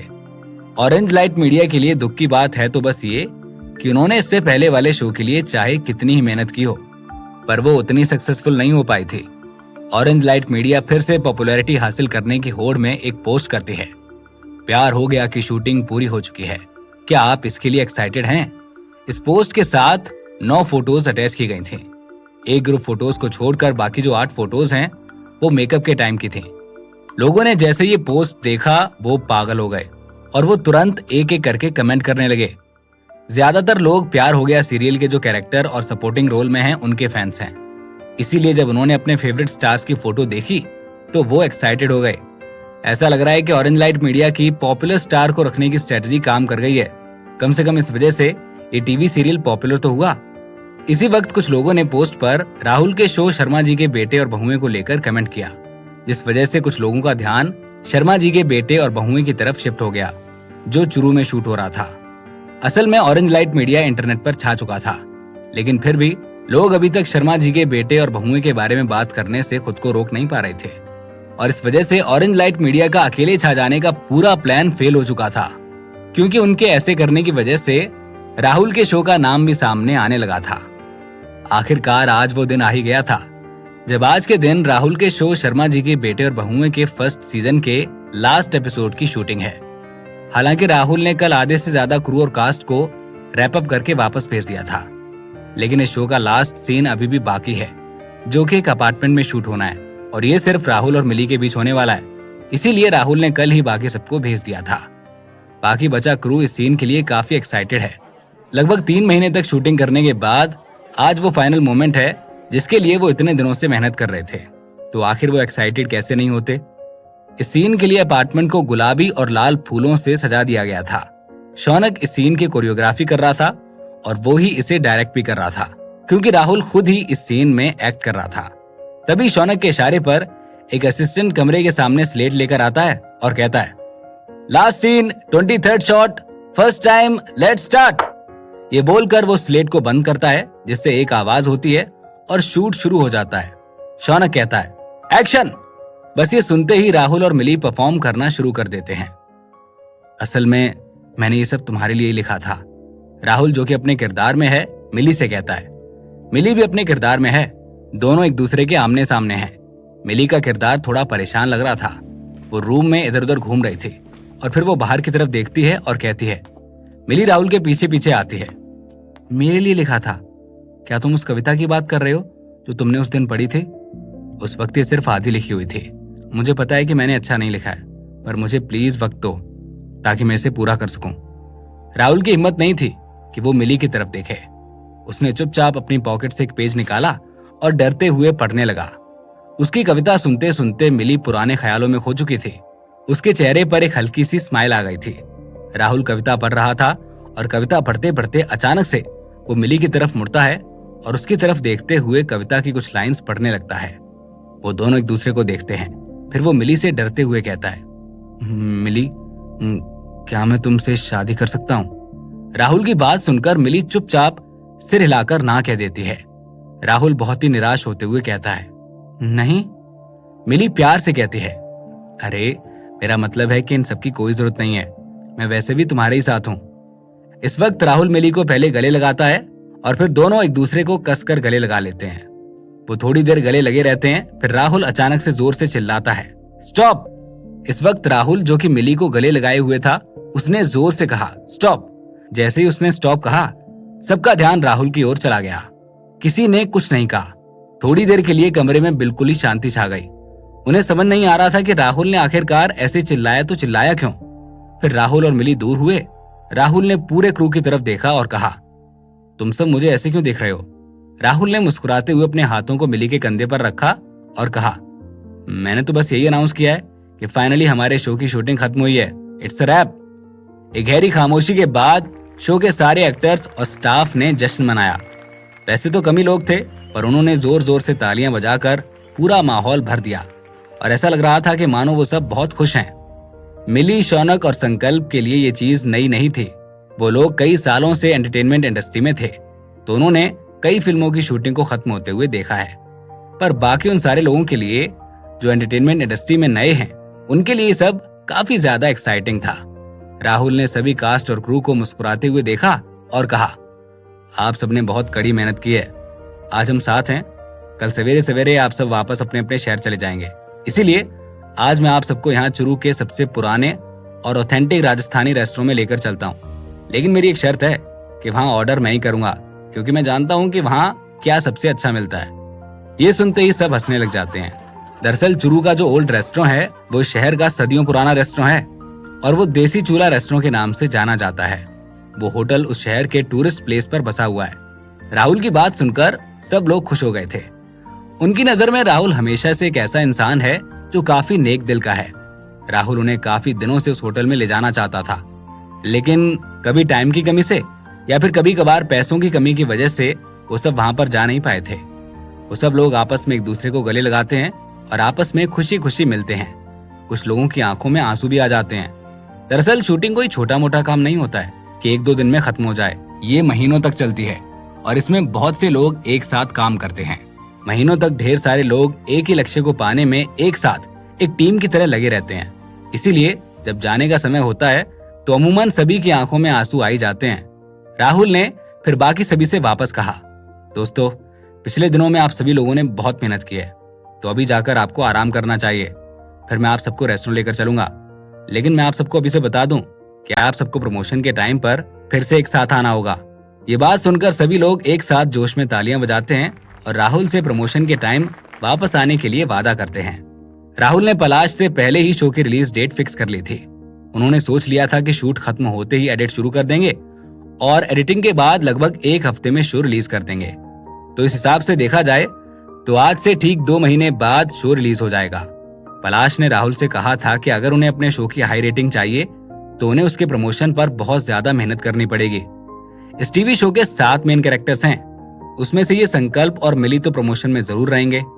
लेकिन राहुल चाहता था कि अगर प्रमोशन इतने ही अच्छे से करना होगा तो फिर सिर्फ लीड एक्टर्स ही नहीं, अगर साइड एक्टर्स भी प्रमोशन पर रहेंगे तो ज्यादा लोगों का ध्यान अपनी ओर खींच पाएंगे। इसीलिए राहुल सबसे कहता है, मैं उम्मीद करता हूँ कि आप सब वहां पर मौजूद रहेंगे। वहां मौजूद सभी ने एक सुर में कहा, परेशान मत होइए राहुल सर, हम वहां पर रहेंगे। सभी ने शो में बहुत मेहनत की थी। सब यही चाहते थे कि ये शो बहुत चले, इसीलिए वो शो के लिए जो भी कर सकते थे वो करेंगे। संकल्प मजाक में कहता है, यार राहुल, मैं ये कह रहा था कि मैं अभी डिनर पर तुम्हारे साथ नहीं चल सकता, तो तुम लोग आज चले जाना और मुझे वहां पर मिस मत करना। राहुल समझ गया था कि वो मजाक कर रहा है। हाँ बिल्कुल, जैसा तुम्हें ठीक लगे। मैं तो सोच रहा था कि उस रेस्टोरेंट के साथ साथ बार भी है, तो वहाँ खाने के साथ साथ पार्टी भी हो जाएगी। हमारा तो नहीं पता, पर तुम जरूर कुछ मिस कर दोगे। अरे मैं तो बस मजाक कर रहा था यार, तुम सीरियस हो गए क्या? संकल्प ने हंसते हुए कहा। राहुल ने इस शो में अपने आप से भी बड़ी भूमिका संकल्प को दी थी। इस शो में संकल्प का किरदार काफी ज्यादा इम्पोर्टेंट है, क्योंकि यही एक मौका है जिससे संकल्प फिर से लोगों के बीच पॉपुलर हो सकता है। अगर कोई और प्रमोशन में ना भी आए तब भी संकल्प को वहां पर आना चाहिए। संकल्प सर, आप कितने बुरे हो। उनके पीछे खड़े 2 जूनियर एक्टर्स ये कहकर हंसने लगे। कितने बदतमीज हो तुम दोनों, तुम्हें नहीं पता कि तुम्हें अपने सीनियर से कैसे बात करनी चाहिए? संकल्प ने उन दोनों को घूरते हुए कहा। अरे सॉरी सर, हमसे गलती हो गई। संकल्प के चिल्लाने की वजह से वो दोनों डर जाते हैं और मुंह नीचे कर लेते हैं। उन दोनों को ऐसा देखकर सब लोग हंसने लग जाते हैं, क्योंकि सभी जान जाते हैं कि संकल्प मजाक कर रहा था। राहुल ने फिर हंसते हुए कहा, चलो बच्चों को छेड़ना बंद करो संकल्प। चलो सब लोग जल्दी से अपने रूम्स में जाकर तैयार हो जाओ और फिर यहाँ से चलते हैं। आज रात हम सब चुरू के ओल्ड रेस्टोरेंट में चलते हैं और वहां जाकर खूब मस्ती करते हैं। राहुल और संकल्प एक ही गाड़ी में होते हैं। संकल्प अपने फोन पर देखता रहता है। उसे हर जगह सिर्फ और सिर्फ ऑरेंज लाइट मीडिया के शो की खबर ही दिखाई देती है। ये देखकर संकल्प को अच्छा नहीं लगता है।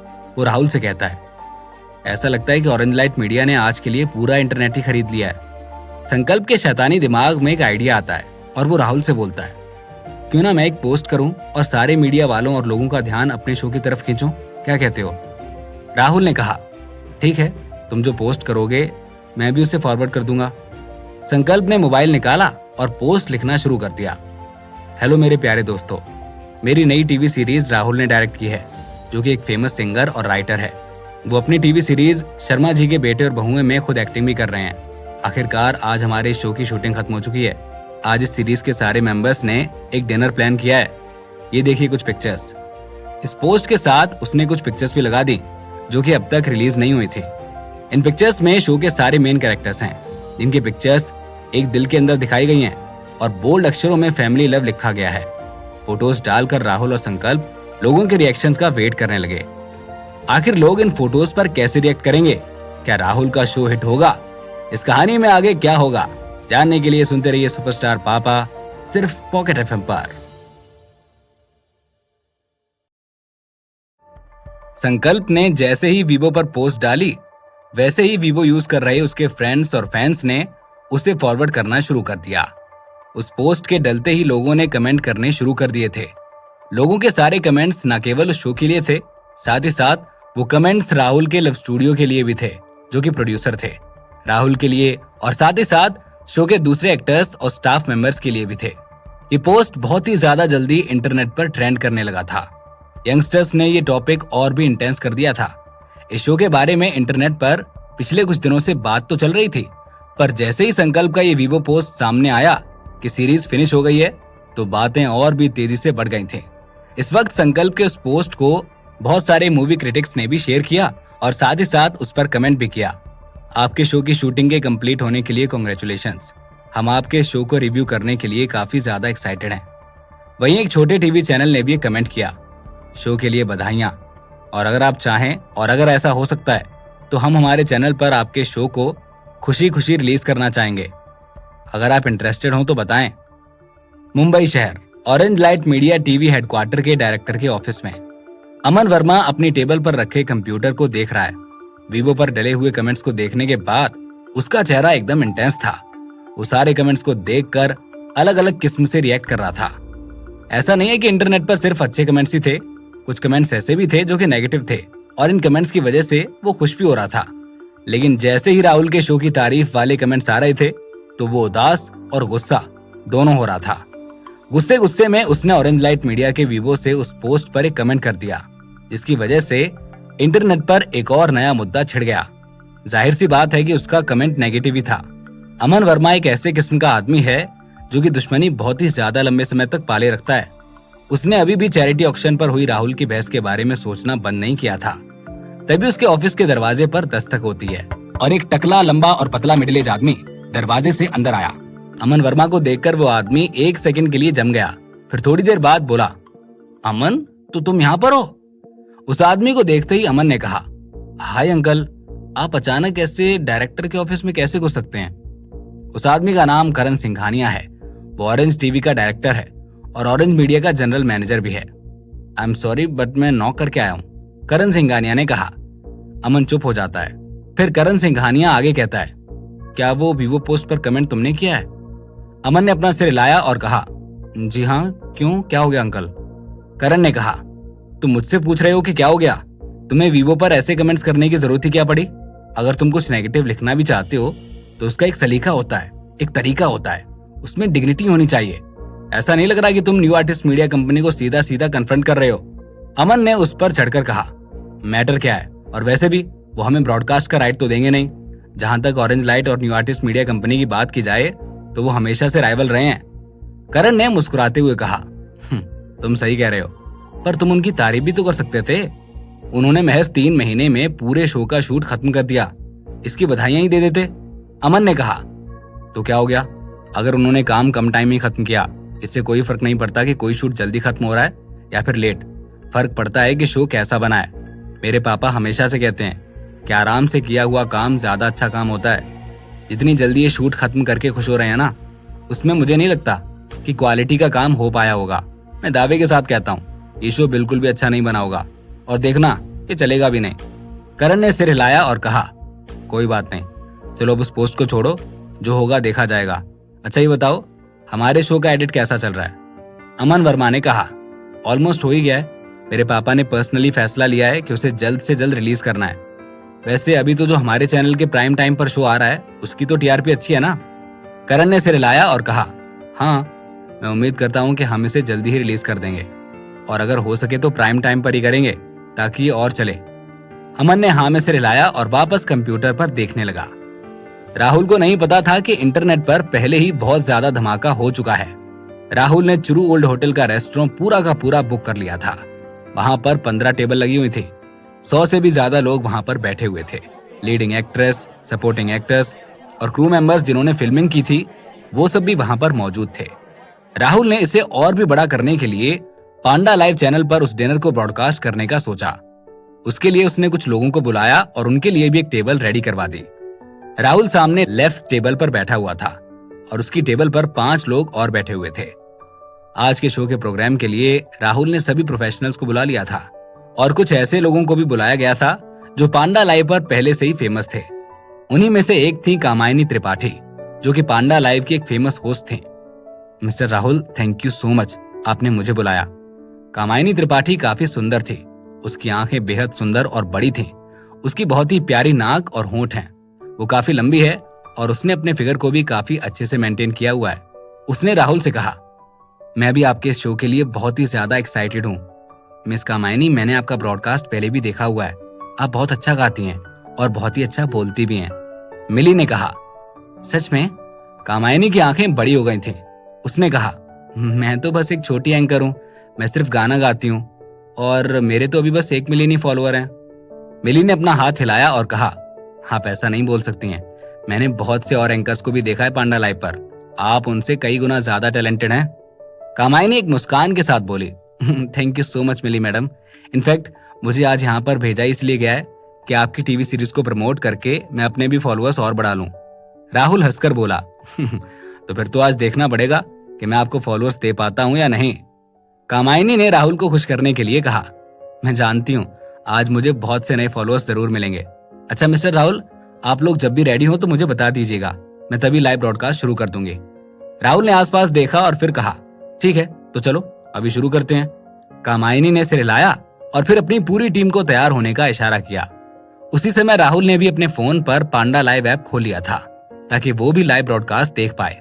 उन्होंने उस लाइव ब्रॉडकास्ट का नाम रखा शर्मा जी के बेटे और बहुएं रैप अप डिनर। जैसे ही लाइव ब्रॉडकास्ट रूम ओपन हुआ, फैंस ने क्लिक करना शुरू किया और एक के बाद एक कमेंट करना भी शुरू कर दिया। कुछ ही मिनट में कम से कम भी 20,000 लोग लाइव ब्रॉडकास्ट को देखने के लिए आ गए थे। कामायनी ने कैमरे की तरफ पॉइंट किया और एक बहुत ही प्यारी स्माइल के साथ कहा, हेलो एवरीवन, मैं बहुत खुश हूं कि आप लोगों को याद है कि मैं कब लाइव ब्रॉडकास्ट शुरू करती हूं और कब नहीं। तो क्या आप सब सरप्राइज नहीं है कि मैंने आज चौथा ब्रॉडकास्ट लाइव क्यों किया इस वीक? ये जानने के लिए एक बार ब्रॉडकास्ट का नाम पढ़िए। 99% जो ऑडियंस लाइव ब्रॉडकास्ट रूम में आई थी वो सब कामायनी के डाई हार्ट फैंस हैं। कामायनी की बात सुनने के बाद ऑडियंस ने ध्यान दिया और फिर नाम पढ़ा, शर्मा जी के बेटे और बहुएं रैप अप डिनर। जैसे ही ऑडियंस ने नाम पढ़ा तो वो काफी सरप्राइज हो गए थे और वैसे ही लाइव ब्रॉडकास्ट का कैमरा चारों ओर घूमने लगा। जैसे जैसे कैमरा घूमा वैसे वैसे एक एक करके पूरा crew member live broadcast room में सेलिब्रेट करते हुए दिखने शुरू हुए। राहुल, मिली, संकल्प, सब। पॉपुलैरिटी के हिसाब से देखा जाए तो ये सारे के सारे चेहरे बहुत ही फेमिलियर फेसेस हैं। अचानक से पूरा लाइव ब्रॉडकास्ट रूम सामने आया और जितने भी फैंस थे सब ने कमेंट करना शुरू किया। फिर व्यूअर्स और भी ज्यादा बढ़ते गए। लोगों ने एक के बाद एक कमेंट करने की झड़ी लगा दी थी। यंगस्टर्स भी स्टार्टिंग से ही काफी ज्यादा एक्साइटेड हैं, पर वो सबसे ज्यादा एक्साइटेड हैं राहुल और मिली को देखने के लिए। जैसे ही उन्होंने नए चेहरे देखे, उनका एक्साइटमेंट कहीं ना कहीं थोड़ा सा गायब हो गया था। कुछ लोग काफी अपसेट भी हो गए थे और उन्होंने कामायनी त्रिपाठी के ब्रॉडकास्ट लाइव पर भी कुछ ना कुछ बुरा लिखना शुरू कर दिया था। कुछ लोग हमेशा की तरह नेगेटिव कमेंट्स भी डालने लगे थे। शो के बारे में बुरे बुरे कमेंट्स देखने के बाद, और वो भी ये सब क्रू के सामने देखने के बाद, कामायनी को काफी एम्बैरेसमेंट फील हो रही थी। इतना सब कुछ होने के बाद भी पांडा लाइव की प्रोफेशनल एंकर होने के नाते उसके पास कोई और ऑप्शन नहीं था और उसको कंटिन्यू करना ही पड़ा। उसने जानबूझकर बुरे कमेंट्स को इग्नोर करना शुरू किया और कहा, सबने देखा, आप लोगों ने सही पकड़ा है। मैं आज चुरू ओल्ड होटल के 3rd फ्लोर पर हूँ और आज यहाँ पर शो का फिनाले डिनर चल रहा है। कामायनी ने जैसे ये कहा वो खड़ी हुई और टेबल के पास गई जहाँ पर सारे क्रू वाले साथ बैठे हुए थे और सबको इंट्रोड्यूस करना शुरू किया। सबसे पहले मैं आपको इंट्रोड्यूस करवाना चाहती हूँ इस शो के स्क्रीन राइटर और डायरेक्टर से, जो कि इस सीरीज के एक लीडिंग एक्टर भी हैं, और उनका नाम है राहुल। उसने जैसे ही राहुल को इंट्रोड्यूस किया, वैसे ही उसके बाद उसने एक एक करके बाकी सारी कास्ट और क्रू को भी इंट्रोड्यूस किया। संकल्प और मिली के अपीयरेंस ने लाइव ब्रॉडकास्ट रूम में एकदम धूम मचा दी थी, क्योंकि अब नए नए लोग आ रहे हैं और लाइव ब्रॉडकास्ट रूम का नाम पढ़कर काफी अट्रैक्टेड फील कर रहे हैं। और जैसे ही वो लाइव ब्रॉडकास्ट रूम में एंटर कर रहे हैं और राहुल, संकल्प और मिली को देख रहे हैं, तो वो सब काफी खुशी महसूस कर रहे हैं। अब तो लोगों ने अच्छे अच्छे कमेंट्स करने भी शुरू कर दिए हैं। कमेंट्स का फ्लो देखते हुए कामायनी ने लाइव ब्रॉडकास्ट को आगे बढ़ाते हुए कहा, मैं बहुत लोगों को कमेंट करते हुए देख रही हूँ। क्या किसी को इनसे कुछ क्वेश्चन पूछना है? तो बताइए आप लोगों को क्या पूछना है। मुझे लगता है कि आपको मिस्टर राहुल से जरूर कुछ ना कुछ पूछना होगा, इसीलिए आपके हिस्से के क्वेश्चन मैं लिख कर लाई हूँ और मैं इनसे एक एक करके पूछना शुरू करती हूँ। तो राहुल सर, क्या मुझे इजाजत है? राहुल ने अपनी आंखें झपकाई और कहा, यह डिपेंड करता है कि क्वेश्चन ट्रिकी होने वाला है कि नहीं, या मुझे उनको आंसर करने का मन है या नहीं। फिर कामायनी ने आगे कहा, राहुल आप तो बहुत ही ज्यादा फनी हैं, तो मेरे पास आप लोगों के लिए लिखे हुए कुछ क्वेश्चन हैं, जो कि ऑडियंस की तरफ से मैं आप लोगों से पूछना शुरू करती हूँ। उसने अपनी नोटबुक निकाली और फिर बोली, तो बताइए अगर आपको आपके शो को डिस्क्राइब करना हो एक वर्ड में तो आप क्या कहेंगे? किसी ने कहा फनी, किसी ने कहा सीरियस, किसी ने कहा ह्यूमरस, तो किसी ने कहा इंटरेस्टिंग। 7 से 8 वर्ड सबने एक एक करके बोले। इस क्वेश्चन को देखकर ऐसा लगा कि ये बहुत ही सिंपल क्वेश्चन था। मेरे पास इस टीवी सीरीज से जुड़े हुए और भी बहुत सारे क्वेश्चंस हैं। तो नेक्स्ट क्वेश्चन है कि आप सब एक एक करके अपने कैरेक्टर का नाम बताइए, जिस पर एक एक करके सभी एक्टर्स ने अपने कैरेक्टर नेम को एक यूनिक स्टाइल के साथ बताना शुरू किया। सबने जिस तरह से अपने नाम बताए थे, इस बात में कोई दो राय नहीं थी कि अब लोग उनके नाम कभी नहीं भूलेंगे। एंड होने तक सबने कमेंट्स में रिक्वेस्ट करना शुरू कर दिया था कि राहुल एक बार गाना गाए। ऑडियंस काफी एंजॉय करने लगी थी। अब जिस पर कामायनी ने बोला, देखिए आज इस ऑडियंस की बात को ना मानना तो इम्पॉसिबल है, अब राहुल सर को गाना गाना ही पड़ेगा। हालांकि अभी शो का थीम सॉन्ग फीमेल्स का गाना है, पर फिर भी राहुल ने वही गाना गाने का सोचा और वही गाना गाया भी।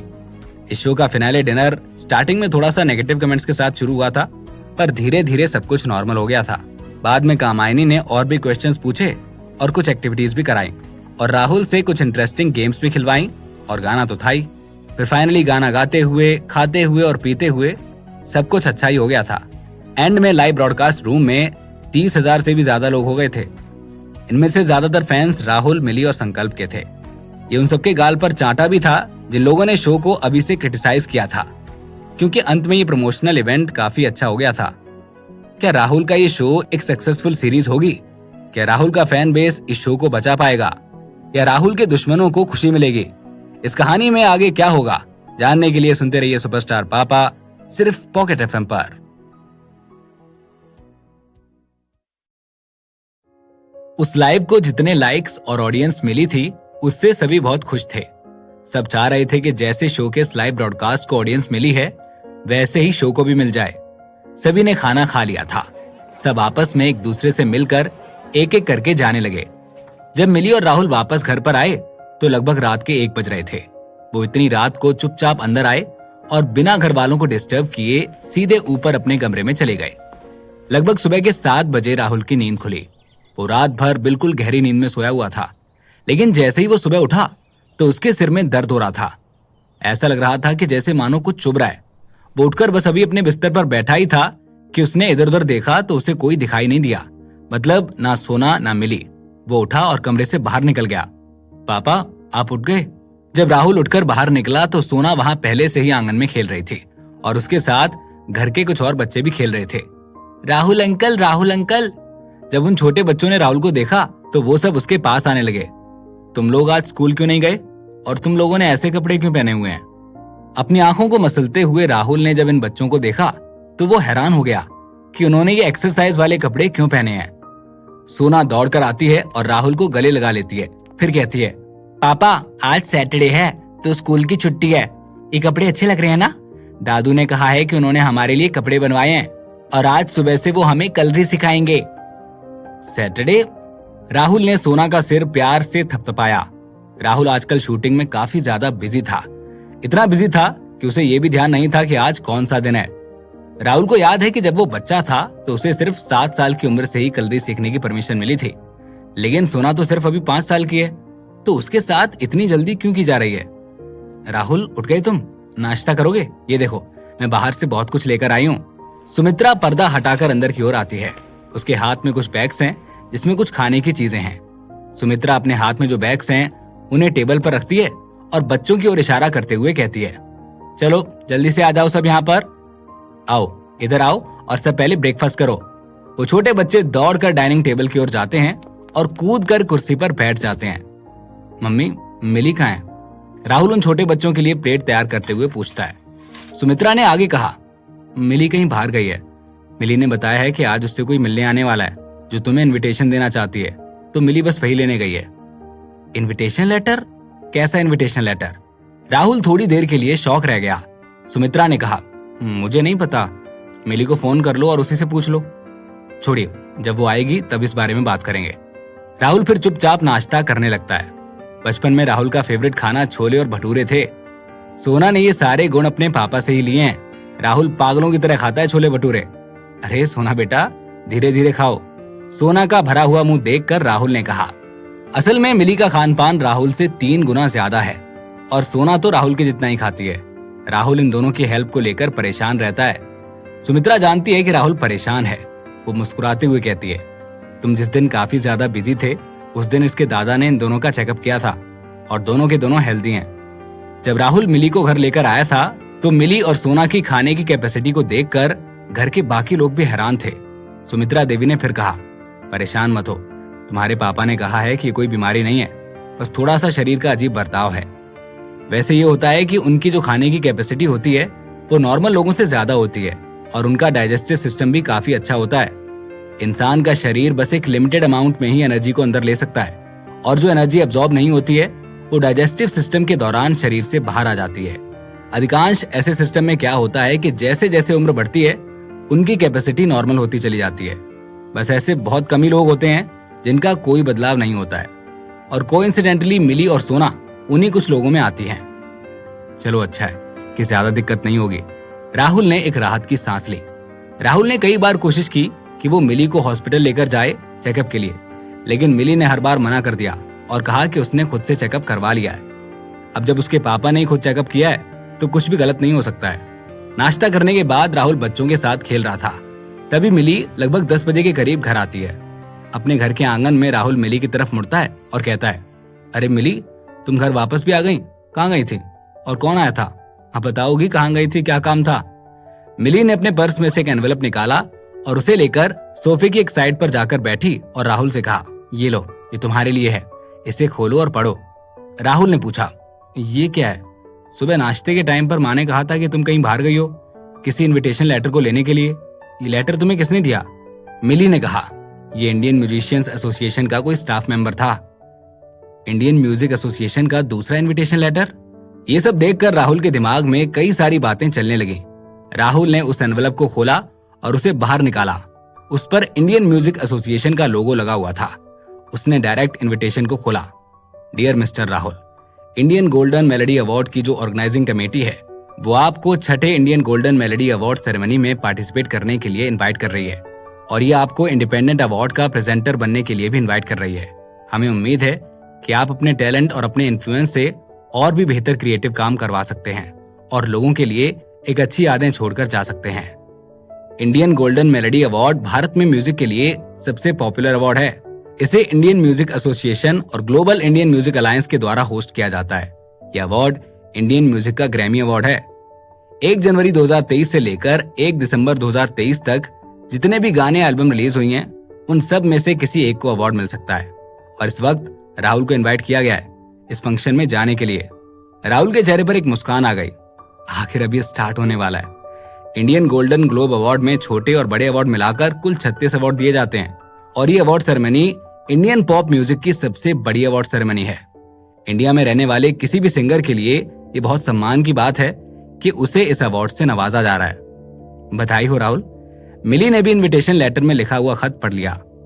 अगर तुम्हें इंडियन गोल्डन मेलोडी अवार्ड में खुद से इनवाइट किया जा रहा है और तुम्हें वहां एक गेस्ट के नाते बुलाया जा रहा है तो 90% चांस है कि तुम वहां पर अवार्ड जीत सकते हो। मिली बहुत खुश थी कि उसके हस्बैंड को इतना बड़ा अवार्ड मिलने वाला है।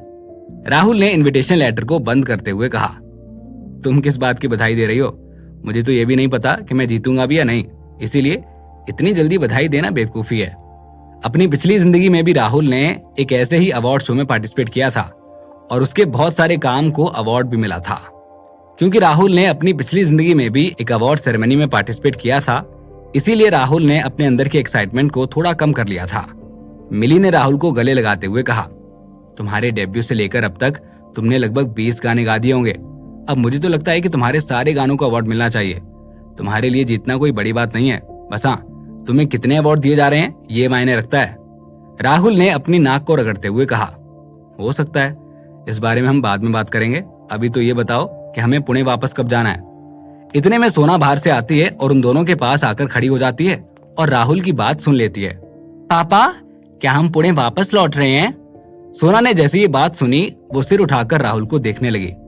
राहुल ने सोना के गाल पर चिकोटी काटते हुए कहा, हाँ, अपने घर गए हुए बहुत दिन नहीं हो गए, क्या आप वापस नहीं जाना चाहते? राहुल की बात सुनते ही सोना का चेहरा उतर गया। क्या हुआ, क्या आप वापस नहीं जाना चाहते? सोना का चेहरा देखकर मिली ने पूछा। सोना ने उदास होते हुए कहा, अब मैं यहाँ पर हूँ और यहाँ पर मेरे बहुत सारे दोस्त हैं। अगर मैं वहां चली जाऊंगी तो फिर मैं कभी उनसे मिल नहीं पाऊंगी। सोना यहाँ के स्कूल के बच्चों के साथ काफी घुल मिल चुकी थी। अब उसके लिए यहाँ से वापस जाना थोड़ा मुश्किल था। अब उसे उनके साथ खेलना अच्छा लगने लगा था। इस छोटी सी बच्ची के लिए उन्हें छोड़कर जाना बहुत मुश्किल हो गया है। सोना की उदासी देखकर राहुल उसे मनाने में लग गया। अरे नहीं बेटा, आप भूल गए कि पापा ने आपसे क्या कहा था? आपको जब भी अपने दोस्तों के साथ खेलने का मन करेगा तो पापा आपको यहाँ पर वापस ले आएंगे। सोना ने चहकते हुए पूछा, सच में? क्या अगर मैं वहां पर वापस चली जाऊंगी तो फिर मैं जब वापस आना चाहती हूँ तो वापस आ सकती हूँ? मिली ने जवाब दिया, बिल्कुल, और तो और तुम उन्हें वहां भी बुला सकती हो और फिर तुम उनके साथ खेल भी सकती हो। बच्चों को बहलाना बहुत आसान होता है और उन्होंने जितने वादे सोना से किए थे वो सुनकर सोना काफी खुश हो गई थी। सोना को फिर से खुश होकर उछलते देखकर दोनों को राहत की सांस मिली। इनविटेशन लेटर को टेबल पर रखते हुए मिली ने कहा, राहुल, वैसे मुझे शौनक ने कहा है कि हमारे शो का पोस्ट प्रोडक्शन हो या रिकॉर्डिंग या फिर म्यूजिक, तुम्हें खुद पर्सनली चेक करना चाहिए। तो क्या तुम उनके साथ वापस पुणे जाना चाहोगे? फिल्म या टीवी ड्रामा की शूटिंग खत्म करने से वो पूरी नहीं हो जाती। उसका पोस्ट प्रोडक्शन बहुत इंपॉर्टेंट होता है, जैसे एडिटिंग, म्यूजिक, स्पेशल इफेक्ट्स। अगर इनमें से कोई भी एक चीज ठीक से नहीं है तो इसका प्रभाव फिल्म या टीवी ड्रामा पर पड़ सकता है। पुणे में एक ऐसी कंपनी है जो पोस्ट प्रोडक्शन के लिए काफी जानी जाती है। जब नौमान आजम की टीम इस काम में माहिर है तो बाकी जगह पैसे क्यों खर्च करने हैं? राहुल ने कुछ देर सोचकर कहा, हाँ, मैं उसके साथ वापस चला जाऊंगा। वैसे भी आज 13 तारीख है और इंडियन गोल्डन मेलोडी अवार्ड की सेरेमनी 25 तारीख को है। इस बीच हमें काफी वक्त भी मिल जाएगा। क्या तुम मेरे साथ चलोगी? मिली ने कहा, मैं वापस नहीं जा रही। वैसे भी ऋतु और पलाश भी अभी आना ही है और अभी अभी हमारे शो की शूटिंग खत्म हुई है, तो मैं अपना टाइम सोना के साथ बिताना पसंद करूंगी। मिली की बात सुनकर राहुल ने कहा, इन दोनों को तो अपने में ही रहने दो। शादी के बाद तो दोनों ग्लू की तरह एक दूसरे से चिपक चुके हैं। जब से राहुल पलाश की बच्ची को यहाँ पर लाया है वो दोनों कपल यूरोप टूर के लिए चले गए। इटली से लेकर ग्रीस तक वो बहुत मजे कर रहे हैं। वैसे वो दोनों एक दूसरे के साथ इतने दिन तक घूमकर थक चुके हैं। अब वो दोनों भी अपने काम पर वापस आना चाहते हैं और अब तो उनके बच्चों को भी उनसे कोई ज्यादा फर्क नहीं पड़ता है, क्योंकि वो यहाँ राहुल के साथ रच बस गई है। क्या राहुल का पोस्ट प्रोडक्शन अच्छे तरीके से हो पाएगा? इंडियन गोल्डन मेलोडी अवार्ड में राहुल कितने अवार्ड जीतेगा? इस कहानी में क्या होगा आगे, जानने के लिए सुनते रहिए सुपरस्टार पापा, सिर्फ पॉकेट एफएम पर।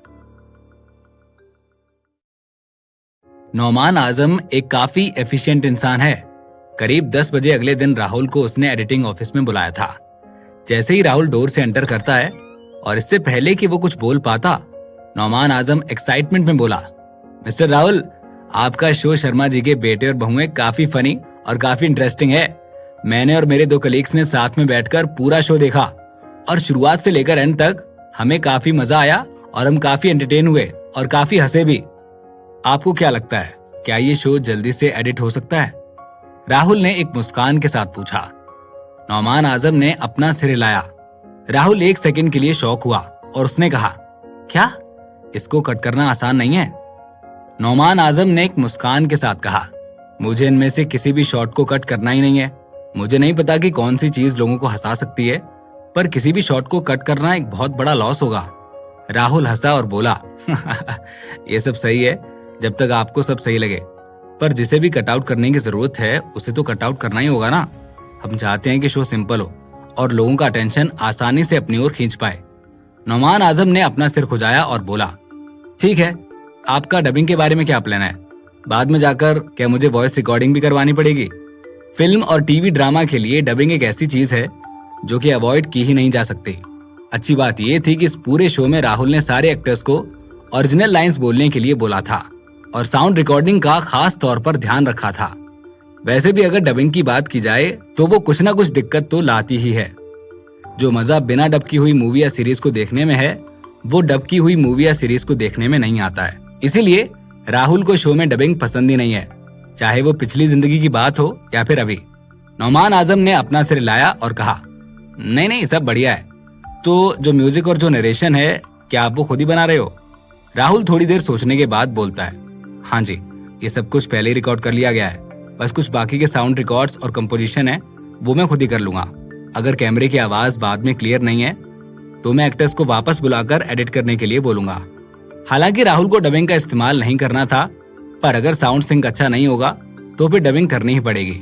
राहुल ये करने के लिए वॉइस एक्टर्स को नहीं बुलाएगा, बल्कि वो सारे एक्टर्स को ही अच्छे से लिपसिंग करने के लिए बुलाएगा।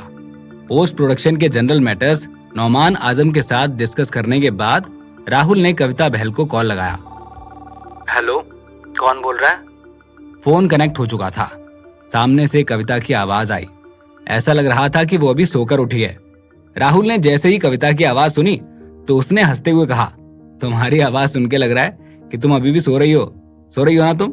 मेरी आवाज भी नहीं पहचान पा रही हो?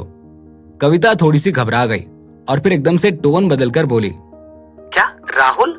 राहुल ने उसे छेड़ा, कोई बात नहीं, अब भाई तुम मुझे शूट खत्म होते ही भूल गई हो ना। अच्छा ये बताओ, क्या तुम्हारे पास मेरे स्टूडियो आने का टाइम है? कविता एकदम से सरप्राइज होकर बोलती है, क्या तुम पुणे वापस आ गए हो?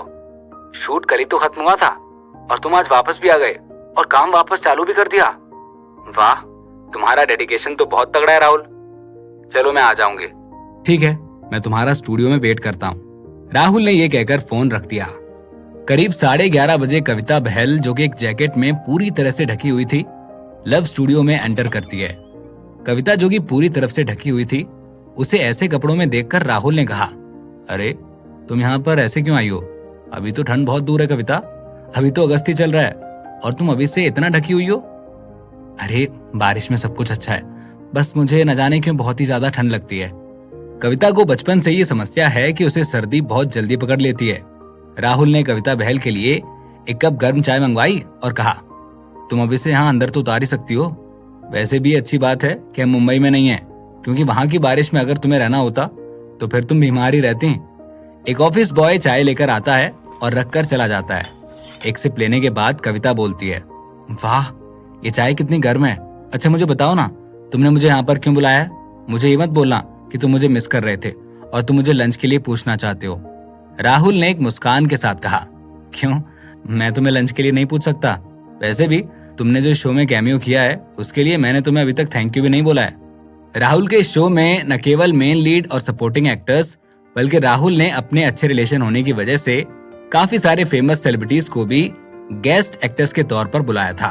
कविता ने कहा, अरे मिली के चमचे, आए बड़े तुम मुझे लंच पर ले जाने वाले। राहुल और कविता फिर हंसे और फिर राहुल ने बात घुमाई और कहा, चलो काम की बात करते हैं। जिस पर कविता बहल ने कुछ नहीं कहा और राहुल को इशारा किया बोलने के लिए। राहुल ने कहा, तुम्हें पता है कि हमारे शो की शूटिंग खत्म हो चुकी है और अब वो फिलहाल पोस्ट प्रोडक्शन के स्टेज पर है। साउंड ट्रैक के सिवाय इसमें एक थीम सॉन्ग भी है जो कि अभी भी मिसिंग है। फिर राहुल ने डेस्क से 2 पेपर उठाए जो कि प्रिंटेड थे। उसको कविता को पकड़ाते हुए वो बोला, मैंने इस गाने को पहले ही कंपोज कर दिया है। टीवी सीरीज के लिए मेरी आवाज इस गाने पर सूट नहीं कर रही है, इसीलिए तुमने मुझे याद किया और तुम चाहते हो कि सीरीज का थीम सॉन्ग मैं गाऊं? कविता ने तुरंत कहा। कविता ने दोनों प्रिंटेड पेपर अपने हाथ में लिए जिसमें स्कोर और लिरिक्स दोनों लिखे हुए थे और सबसे ऊपर गाने का नाम लिखा था, मेरा परिवार। लिरिक्स म्यूजिक को हाथ में पढ़ते देख एक प्रोफेशनल म्यूजिशियन की तरह कविता गाना गुनगुनाने लगी। लगभग 10 मिनट बाद कविता ने अपना सिर उठाया और कहा, ये गाना बहुत ही अच्छा है और इसके लिरिक्स भी काफी अच्छे हैं। गाने में काफी खुशी भरा माहौल है। क्या तुम सच में चाहते हो कि ये गाना मैं गाऊं? राहुल ने कहा, एक बार बात सुनो जो तुमने बोली है। तुम इतना क्यों सोच रही हो गाना गाने के लिए? मुझे लगता है कि अगर तुम ये गाना गाओगी तो गाना और अच्छा हो जाएगा। कविता ने कहा, ठीक है, अगर तुम मेरे गाना गाने को लेकर इतने ही ऑप्टिमिस्टिक हो तो मैं पक्का ये गाना गाऊंगी। कविता काफी खुशमिजाज पर्सनैलिटी है। जैसे ही उसने राहुल की बात सुनी, उसने फट से हाँ कह दिया। और इसके पैसे वैसे तुम ही देख लेना। राहुल ने अपना हाथ हिलाया और कहा, हाँ हाँ, जो तुम कहोगी, जैसा तुम कहोगी वैसा ही होगा। बस मैं चाहता हूँ कि तुम इस गाने को टाइम देकर अच्छे से गाओ, क्योंकि यही हमारा टाइटल सॉन्ग है।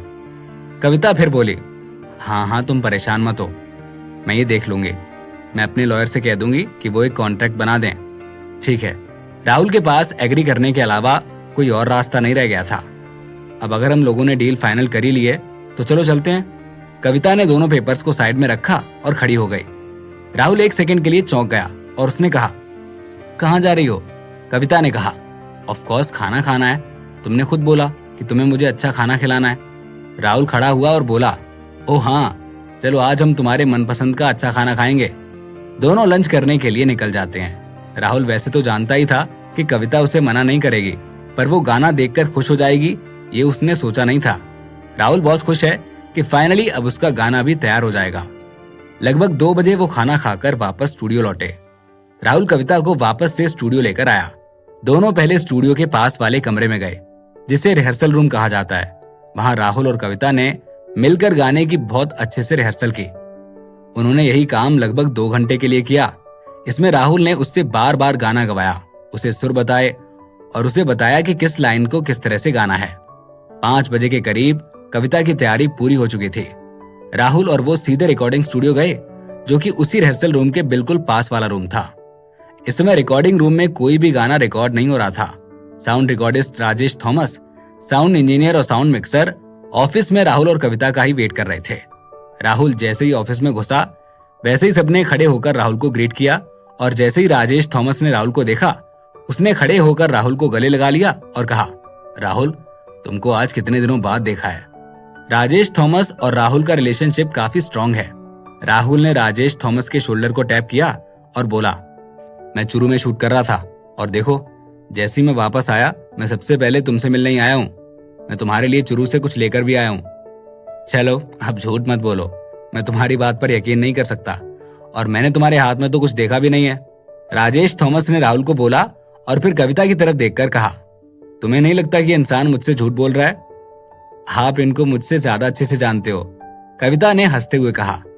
राजेश थॉमस ने राहुल और कविता के लिए गर्म पानी निकाला और पूछा, तो आज क्या गाना रिकॉर्ड करना है? क्या वो हमारे शो वाला गाना है? राहुल ने पानी का सिप लेते हुए कहा, हाँ, शो का एक गाना क्रिएट किया है, पर वो गाना मैं नहीं गा रहा हूँ। शो की शूटिंग पूरी हो चुकी है और अभी अपने पोस्ट प्रोडक्शन स्टेज पर है। मैंने उसी का एक थीम सॉन्ग बनाया है जो कि कविता गाएगी। मैं तो बस उस गाने का म्यूजिक डायरेक्टर, कंपोजर और लिरिक्स राइटर हूँ। राजेश थॉमस, मैं गाना गा रही हूँ, आओ आ जाओ और आप तैयार रहो परेशान होने के लिए, मैं बार बार रीटेक करूंगी, कविता ने हंसते हुए कहा।